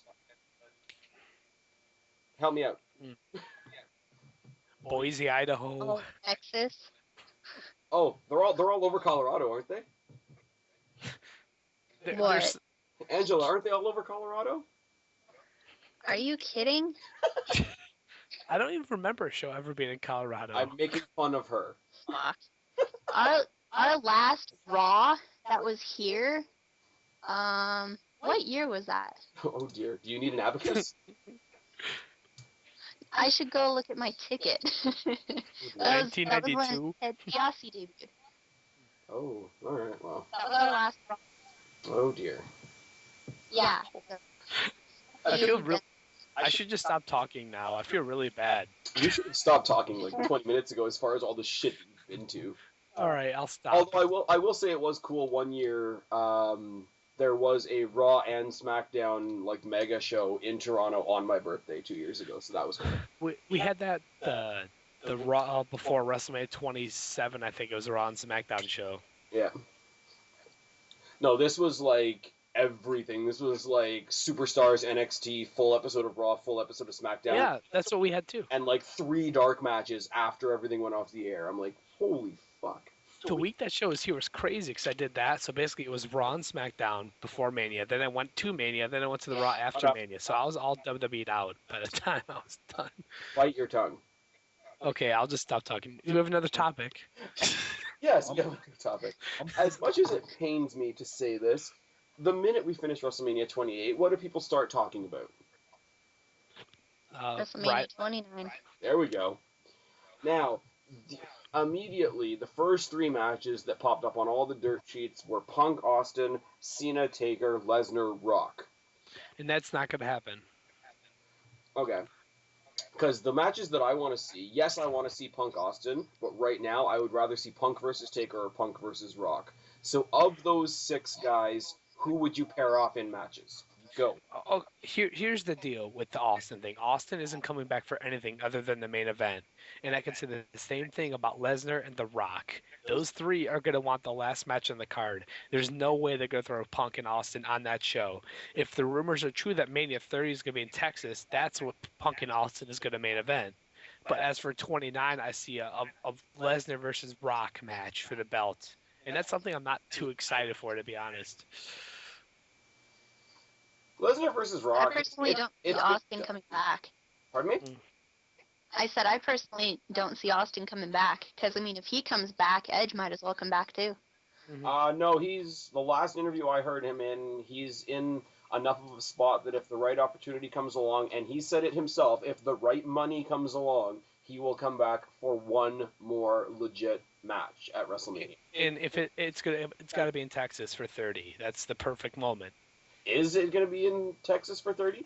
That's what, like, it's 95% confirmed, because they tried to go there for 29, but they couldn't go, so they're going to shoot for 30, because that's a really big stadium. It's got like 95,000 seats. Yeah, because they're trying to break the WrestleMania 3 record. Mm-hmm. Like I say, out of all these, right now, I'm really, really scared of it, but I'm starting to get the intrigue that a lot of other people get out of the whole Cena Taker thing. I don't want to see it, but at the same time, it intrigues me. I don't think it's going to happen, personally. I think Taker's done. I really do. That was the That's an perfect insult moment. to the Undertaker to go against Cena. True. But the thing is, like, he picks his opponents now. He picks what he wants to do. He picks if the streak continues or ends. So Yeah. if he chooses Cena, then I'll respect his choice. Yeah. Oh, yeah, that's what I'm saying. Like, if everybody involved in the match is agreeable to the match happening, personally, I don't want to see it, but what they're going to do with it intrigues me. Because now that I've seen that they're willing to have Cena lose a match, I don't have to worry about them giving the streak to Cena, because, I'm sorry, and it's not just me, there's a grand majority of people out there, even the people that don't mind Cena that much, that are out there saying, okay, if we give the streak to Cena, people are going to riot because he doesn't need it. No. And the 28, this past Mania was the perfect way to end the Undertaker's career. Yeah. That was the absolute perfect way to go out. I don't see any reason for him coming back. He's 20-0. That's a perfect number. You don't need to go for 21. You're 22. Stay at 20. I don't think he needs to. Please understand that. And if he decides that this is the end, and this is how he's going to ride off into the sunset, all the power to him, right? But I don't see. This is me going on the assumption that Undertaker has decided within himself that he wants to keep going, that he doesn't feel in his own heart that it's over, and he wants to move forward, and he wants to have another match. I don't know. And this is, okay, I'm going to branch this off, because there's a bit of a paradox with The Undertaker that I want to ask you guys about. Because we as fans, because The Undertaker's streak is held in such high regard now, The Undertaker's streak is held in such a high regard, it's like, it's not a matter anymore of if Undertaker's going to lose, because we always assume that the streak's going to continue. It's who should be in the match. And, you know, you've got the younger guys, and a lot of people will say, oh, well, what's this guy done to deserve a match with The Undertaker? Da-da-da-da-da, he's nobody. Why does he get this, you know, illustrious spot? And then you've got the guys on the other end of the spectrum that have it all. Like the guys like Cena, like Orton, like whoever else you want to call a top guy in the WWE, that don't really need it. And you have to, in choose, because fans are very opinionated, especially when it comes to the streak. You have to walk a very, very fine line between the guys that, you know, don't quote unquote deserve it and the guys that don't quote unquote need it. And for me, right now, the only person I think right now that walks on that fine line is CM Punk. I just don't think that anybody on that roster forever can never have as good of matches as Undertaker's had with people. You can't have a young guy, like a fresh young guy, go after Taker at Mania. It's not going to be believable. With guys like Triple H and Shawn Michaels, that was a believable thing that the streak might end. But if you put Taker versus Punk, like, you know Taker's winning. There's no way Punk could end the streak. Well, see, and this is why I didn't understand. There was a lot of people for the longest time that said they wanted Wade Barrett to go after the streak. Ugh. That just wouldn't make sense, and it wouldn't be believable. It would have been too predictable. At least with Triple H, there were moments where you thought this could be the end. This could be the guy to do it. Yeah, I just think it's funny the way, like I say, once again, it's not a matter of, okay, why does Undertaker need to have another match? It's like, if he's going to have another match, you know, the way that, you know, the opinionated wrestling fans go, there's such a narrow line of who the quote-unquote right guy is, because he can't be a guy that doesn't need it, and he can't be a guy that doesn't deserve it, and there's only a little bit of space in the middle there, and if you want to go on those parameters, like the parameters that these judgmental fans are setting, I'm not talking about what the quality of the match would be, but I'm talking about if you want to go with the parameters that these crazy opinionated fans are going on, the only name I could pick out that fits right on that hairline is CM Punk. Because it's not going to be Daniel Bryan. It's not going to be Sheamus or Orton or anybody like that. If Taker has one more match left in him, it's got to be Cena. It's not going to be Punk. It has to be Cena. That's the only guy who can go out there with Taker and have the best match of the night. Punk, I don't think Punk can do it with him. Not yet, at least. Yeah. See, I don't think Cena versus Undertaker would be great marquee value. I don't think Cena would go in there and have a great, enjoyable match with him. That's my concern. Taker can make anyone look good. It's true. I've learned that. But he would have less work to do making somebody look good with somebody like CM Punk. I think Cena, and I've said this many times, he can have a good match. It just depends who he's with. And I think him and Undertaker would blow the roof off the arena. Yeah. I think the emotion of the match would blow the roof off the arena because people would be so scared because of what we've seen in the past and how WWE has made Cena invincible in the past. People would be more scared about WWE handing the streak over to Cena, and it would be the emotion of that. And I don't think that should be... I don't think you should be putting fear into the fans to get a reaction in a match. I don't think that's a good way to go about, psychologically manipulating the fans. What do the other two think about this? You guys have been silent. NJ! Okay, well, if we go down, let's go down Cena route first. I think that'd be a horrible match because, one, you've got the idea of the WWE wanted to give in to Cena, give Cena what he wants, make Cena this next big thing. And with Undertaker getting old and had it, maybe there's a big chance that they'll make Cena be the one to take out Taker. At the same time, I think that, as Johnny said, is that Triple H and Shawn Michaels were the ones who put on a great final match. Taker's had a huge WrestleMania match, in the Cell, blood, the emotion came out of it, pure awesomeness. The only other person I would think would be good, but at the same time, it'll be his third match, is the person who came into the WWE, WWF, and took Taker out.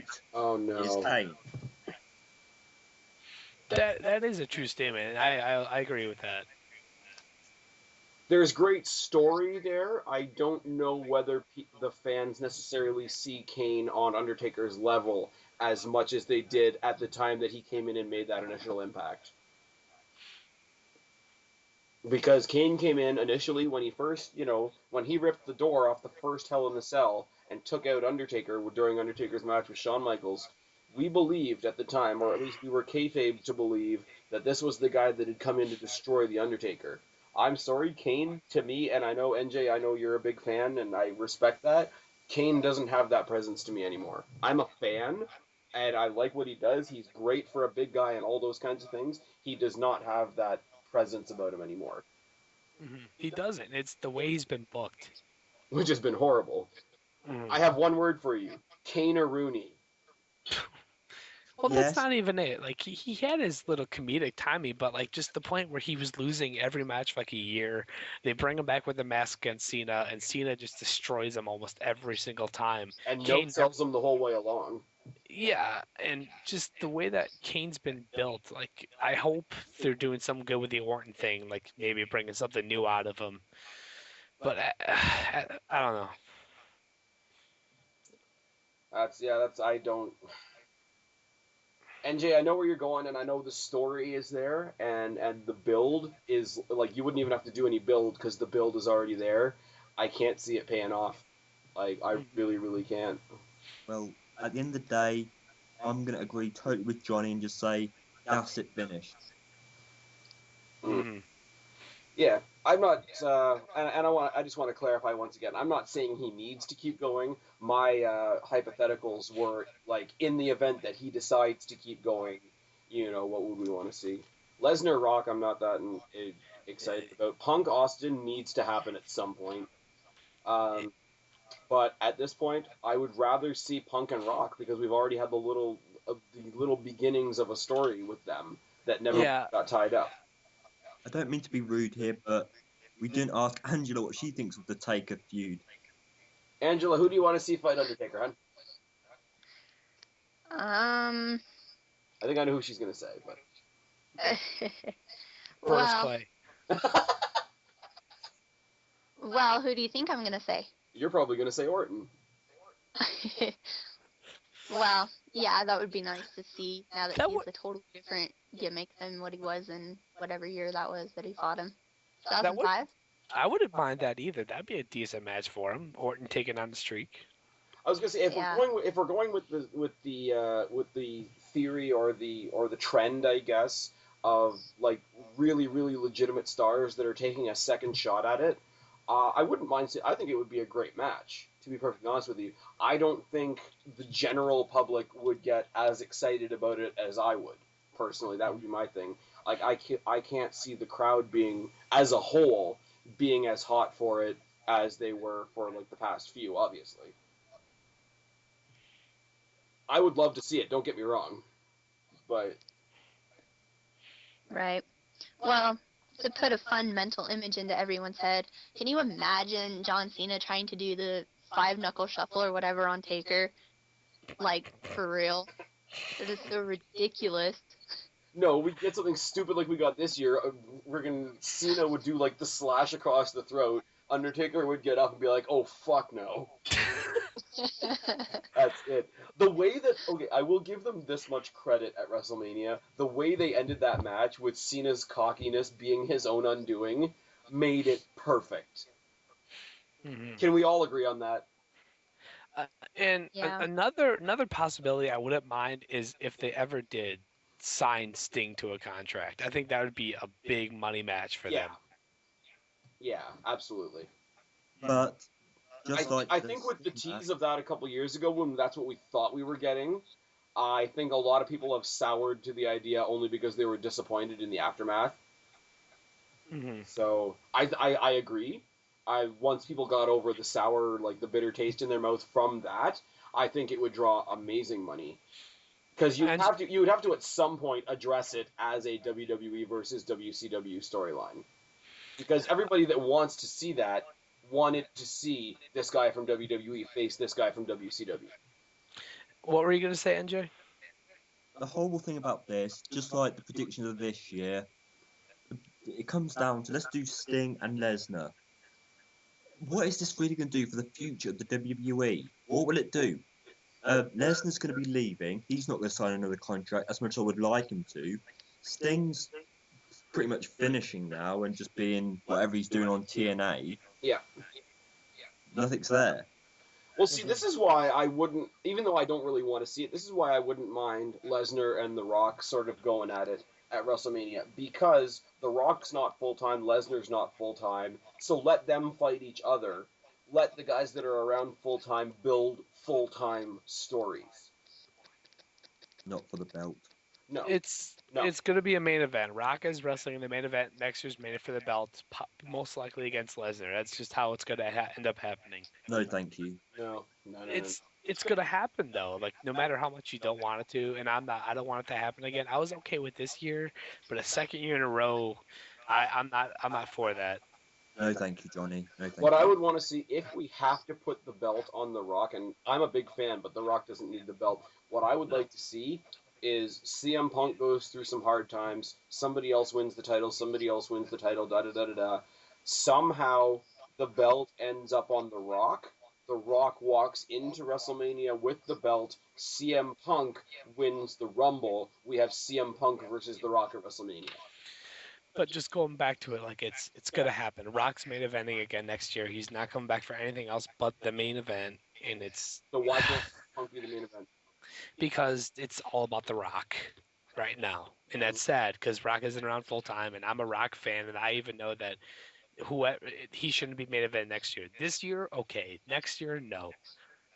Well, it'll be his third technically appearing in the main event at WrestleMania. Like Cena versus The Miz, we all knew The Miz was going to get buried. Even though The Miz walked out at the end of the night with the championship, he and the championship got buried under the Cena-Rock rivalry. I don't think Rock needs a belt at all. No, he doesn't. Absolutely. This is my point. It's like, if he has the belt at all, he should be giving it to somebody else at WrestleMania, not getting it at WrestleMania. I bet he wins the Rumble. To be honest, he's gonna win the Rumble Oh, and dear challenge God. for the champion. Really? Yeah, I'm calling that. I He's don't- gonna surprise. He'll be surprised in the Rumble, like number 30. He'll come out, win it, then challenge the champion. Okay, but you can see where I am though. Like, Yeah. with my storyline, to have CM Punk, because there's so much sympathy behind CM Punk now, especially after the Jericho feud. If CM Punk goes through some really, really hard title-less times and has a big struggle, like really, really goes down in the dumps, and then somehow pulls off a win at the Royal Rumble, what's a better spot for, or what's a better big WrestleMania moment than to win the WWE Championship from The Rock? That would solidify CM Punk in the WWE. That would make him the guy that could take the shoulders of the company for a while and take the weight off Cena. That would put him in that spot. And I don't think The Rock would mind losing either. I don't think he would, honestly. Like, put it on him for, like, okay, maybe from TLC to WrestleMania even, like little. Oh, he's not gonna be around that much. That's stretching it. No, but like that's the thing. You can paint him to be this heel that just came and won the belt, and like then he just has it up on his mantle somewhere, and he's so arrogant that he never defends it, and that's why he's never there. Like you can build it that way, and you can have The Rock come in and play an asshole because we know he's good at it. You know, I don't think he's going to though. He's not gonna be a heel. He's gonna be a face going into it. he'd have to be somewhat heel if he was going to be the one to boost CM Punk at the end of the day. If it's for Punk, yes, but again, that's fantasy booking. Most likely, it's going to be Lesnar. No, thank you. And I know. You talk about Rock not being there to hold the belt. What good does it do to pass the belt from The Rock to Brock, who's also not going to be there full time? Mm-hmm. Like your problem, the problem that you just pointed out yourself, gets compounded tenfold. I think it's going to happen still, even with that problem there, that they're going to have a match for the belts. Punk is going to be doing something else. And it's a shame. It really is. The one cool thing that might come out of that is if all the part-timers start trading off all the big major belts, I think it'll force WWE to put more meaning behind the mid-card titles. Mm-hmm. So that the guys that are there full-time are really, really fighting hard over the mid-card titles. Like, can you imagine how much prestige there would be in the Intercontinental Championship if it was battled between, like, Daniel Bryan and CM Punk, for example? Yeah. Like, them taking the world titles and almost taking them away would force WWE to enhance their mid-card. Or not their mid-card, but their mid-card title values. It's just a shame. And NG, I know you're saying no thank you, but it's going to happen. And you don't have to be excited, but it's going to happen. Rock's main eventing. Lesnar's also going to main event. There's no way those two are going to be undercard or before the main event. They're going to be the last match. No, thank you. I agree. NJ's just so, like, polite. The whole it's driving me nuts. No, it's fine to be polite, 'cause I agree with him. I don't want it either. Like, you and I have to, like, almost pause to allow Angela and NJ to even get a word in edgewise, and it's just like, okay, NJ, say something. No, thank you. Well, the quick thing I want to say is, you're saying that, yeah, Brock and Rock are going to headline WrestleMania, blah, blah, blah. But if we go to this WrestleMania just gone, we had big matches for the main event, and it was not the main event that stole WrestleMania. It was the middle event. Triple H. So I don't see why they kind of Rock in one match and Lesnar in another and still put on a great show. I think there's a difference between like Triple H, Shawn Michaels, and The Rock and Lesnar, because Triple H and Undertaker are kind of there. Like, they don't need that main event because they're not outsiders. They're not that greedy. But when you have The Rock and Lesnar, who have little deals, they didn't come back for nothing else but the main event. I think Brock Lesnar and The Rock, just to fuck them over, put them in the curtain jerker match. And then Teddy Long can come out and make it a tag team match. Playa. Angela, you've been quiet for like 20 minutes. Yeah, I apologize. My house has gotten rather noisy, so I'm trying to be quiet and courteous.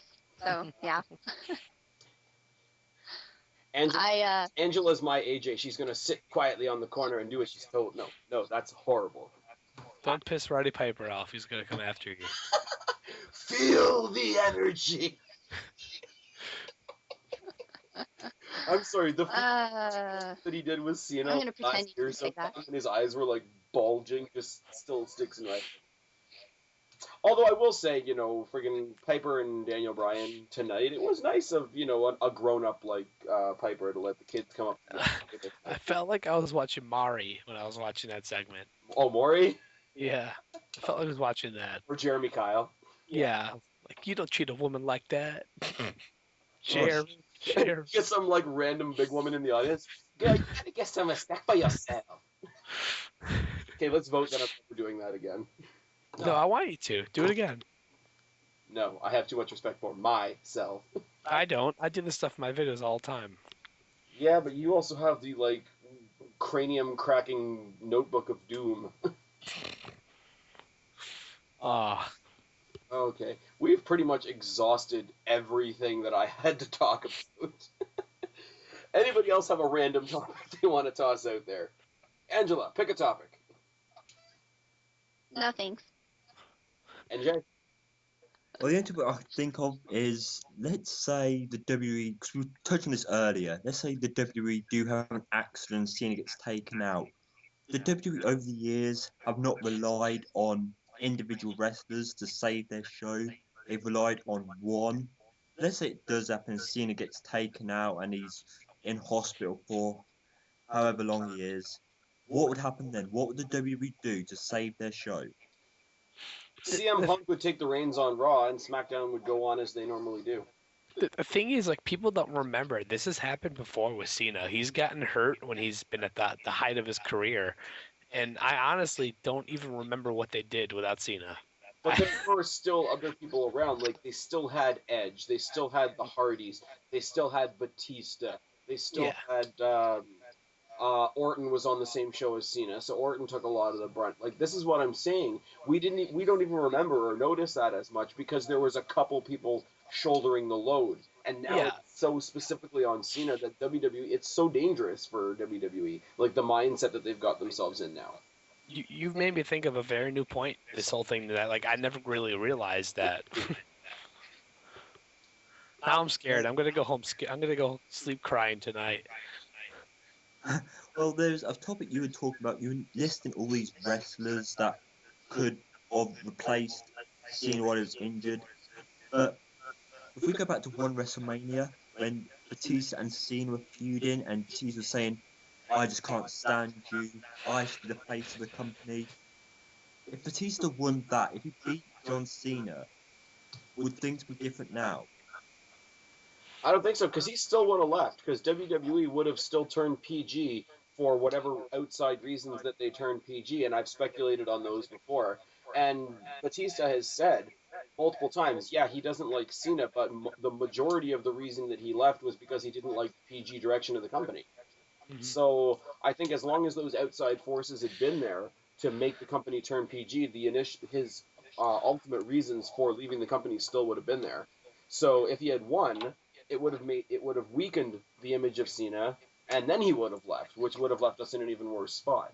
But even now, like, even talk about second string guys, even if they take Cena out, there's only one name that comes to mind, and that's CM Punk. Then you got Randy Orton. Randy Orton's on SmackDown. Well, he could be the main guy there, and Punk could be the main guy in Raw. And I think they could survive. Is that, like, I tune in, like, me personally, because I'm a fan, I tune into SmackDown to see Randy Orton. Randy Orton isn't he's the most long-standing, biggest name on SmackDown, but he's not the biggest, most important thing on SmackDown right now. And I think it's cool. And I think if Cena had gone a similar route, where he accomplished everything he had accomplished, and then brought himself back down on this mellow level to help other people look great. I'm not saying job every night to every new guy that comes in, but just get in there and work. Like, when was the last time, other than WrestleMania 2 years ago or last year, when he was working with The Miz and very, very brief encounters with other people? When have you seen him get in a long-standing feud with, like, a Dolph Ziggler or a Miz or a Cody Rhodes, or, like, it just doesn't happen. Mm-hmm. Like, they put him up on the pedestal, and they think, okay, you're only going to face big top guys, and then they turn around and they're like, shit, you are the only big top guy, and they paint themselves into a corner, and it's ridiculous. It's no good for WWE, it's no good for us, and it's no good for Cena, because like we've said before, it's got to be burning him out. Mhm. I agree. Mm-hmm. Yeah. NJ, no thank you. But yes. NJ, here it is. NJ, do you want John Cena's wrestling schedule? Oh, what, sorry? Do you want John Cena's wrestling schedule? His schedule. Do you want to work as hard as much as he works? Would I want to work as much as Cena? Yeah. I wouldn't mind it, but I think in Cena's case, I think he's missing the point of that, but okay. I would. I'd love that. You'd love that, but okay. But like, really, they do push him. Like, the fact that the entire company sits on his shoulders is too much for any one guy to hold. And that's what I mean. It's like, yeah, you want to be a big name, you don't want to be the only name. Like, that's an unfair expectation to put on anybody. And that's why, as long as John Cena's not in the ring and not on my television screen, I have a lot of respect for him because he carries much more than he should. In the ring, he doesn't entertain me personally, but outside the ring, I respect the hell out of him. He does all the charity things. He has a lot more, burden to bear than everybody else does. You have to respect the guy, and that's not phased by the fact that he doesn't particularly entertain me. Just make Heath Slater the top guy of the company already. They've been teasing it so much. Dear God, why? No, thank you. The hick from Wendy's. He's the one-man rock band. Oh dear God, and he plays his instrument. Anyways. Okay. There's one thing about our topic that's making me feel a bit sick. What's that? Numerous times in our conversation, we've always came back to one person. Because everything. I was totally just thinking that. As long as you're talking about WWE, every conversation you have, if you have it long enough, is gonna come back to Cena. Because he's like the pinnacle center point of the company. Like, you can't avoid it. And our conversations tonight prove that. Every single separate topic that I've brought up tonight has somehow come around back to Cena, and the way these conversations have gone prove my point. I don't like that it's that way. Well, I've got 3 words for you. What's that? No, thank you. Is that your new catchphrase? No, thank you. Pretty much now, yes. If you want more thoughts from NJ, they're going to be in the links in the description box below. Moving on. We don't have anything, like, we have to stop. This is like a ridiculously long video. I don't even know how long this is. I've had to take a poop for the last hour and a half. What's happened? Angela? What? What did you say? Oh, yeah, I said long enough that I have to pee. Okay, you have to pee, Johnny has to shit. NJ, holy shit, I don't want to think about what time it is where you are. What time? Actually, 6 a.m. What? 6 a.m. Okay, so NJ lost a night of sleep. Angela needs to pee. Johnny needs to poop. And I just want poop. Oh, nice. And did you? Don't ask any further. I was gonna say, did you have an Ezekiel Jackson? Moving on. I gotta get a new chair. Oh. Dear God. We really need to stop this. My computer doesn't want to hear anymore. Anyways, NJ, where do we find you, and say goodbye, sir? You can find me on my channel, which is NJ17, or the British Fish channel, Daniel01. All right. And till next time, goodbye. Angela. Yes? You know the drill. Where do we find you? I said at the beginning of this video. That was a long time ago. People aren't going to go back to the beginning of the video. Well, that's their problem. All right, fine. You don't get a plug then. Johnny, where do we find you, bud? On the internet. We know. You can find me on the internet. Do we get a laugh? It's too late to do the laugh. Everyone's sleeping. You crazy? Lame sauce. I'm the only one that gets to do, like, my catchphrase ending, I guess. Fine. You can find me at JWrestlingThoughts. I'm very irrelevant now, so have fun. Come on, man. You have a stellar wrestling career. Don't undersell yourself. I had a great manager career. I was in the YWC for 3 years. I had over 1,000 subs, and now I'm down to 63. Woohoo! And you had epic rivalries with the likes of Wrestling Jesus. Don't remind me. As for me, everybody, this shit has to end. I've been Spaz. He's been NJ. She's been Angela. He's been Johnny Thunder. Subscribe up there. Talk down there. Start a conversation. Keep this conversation going if you really want to.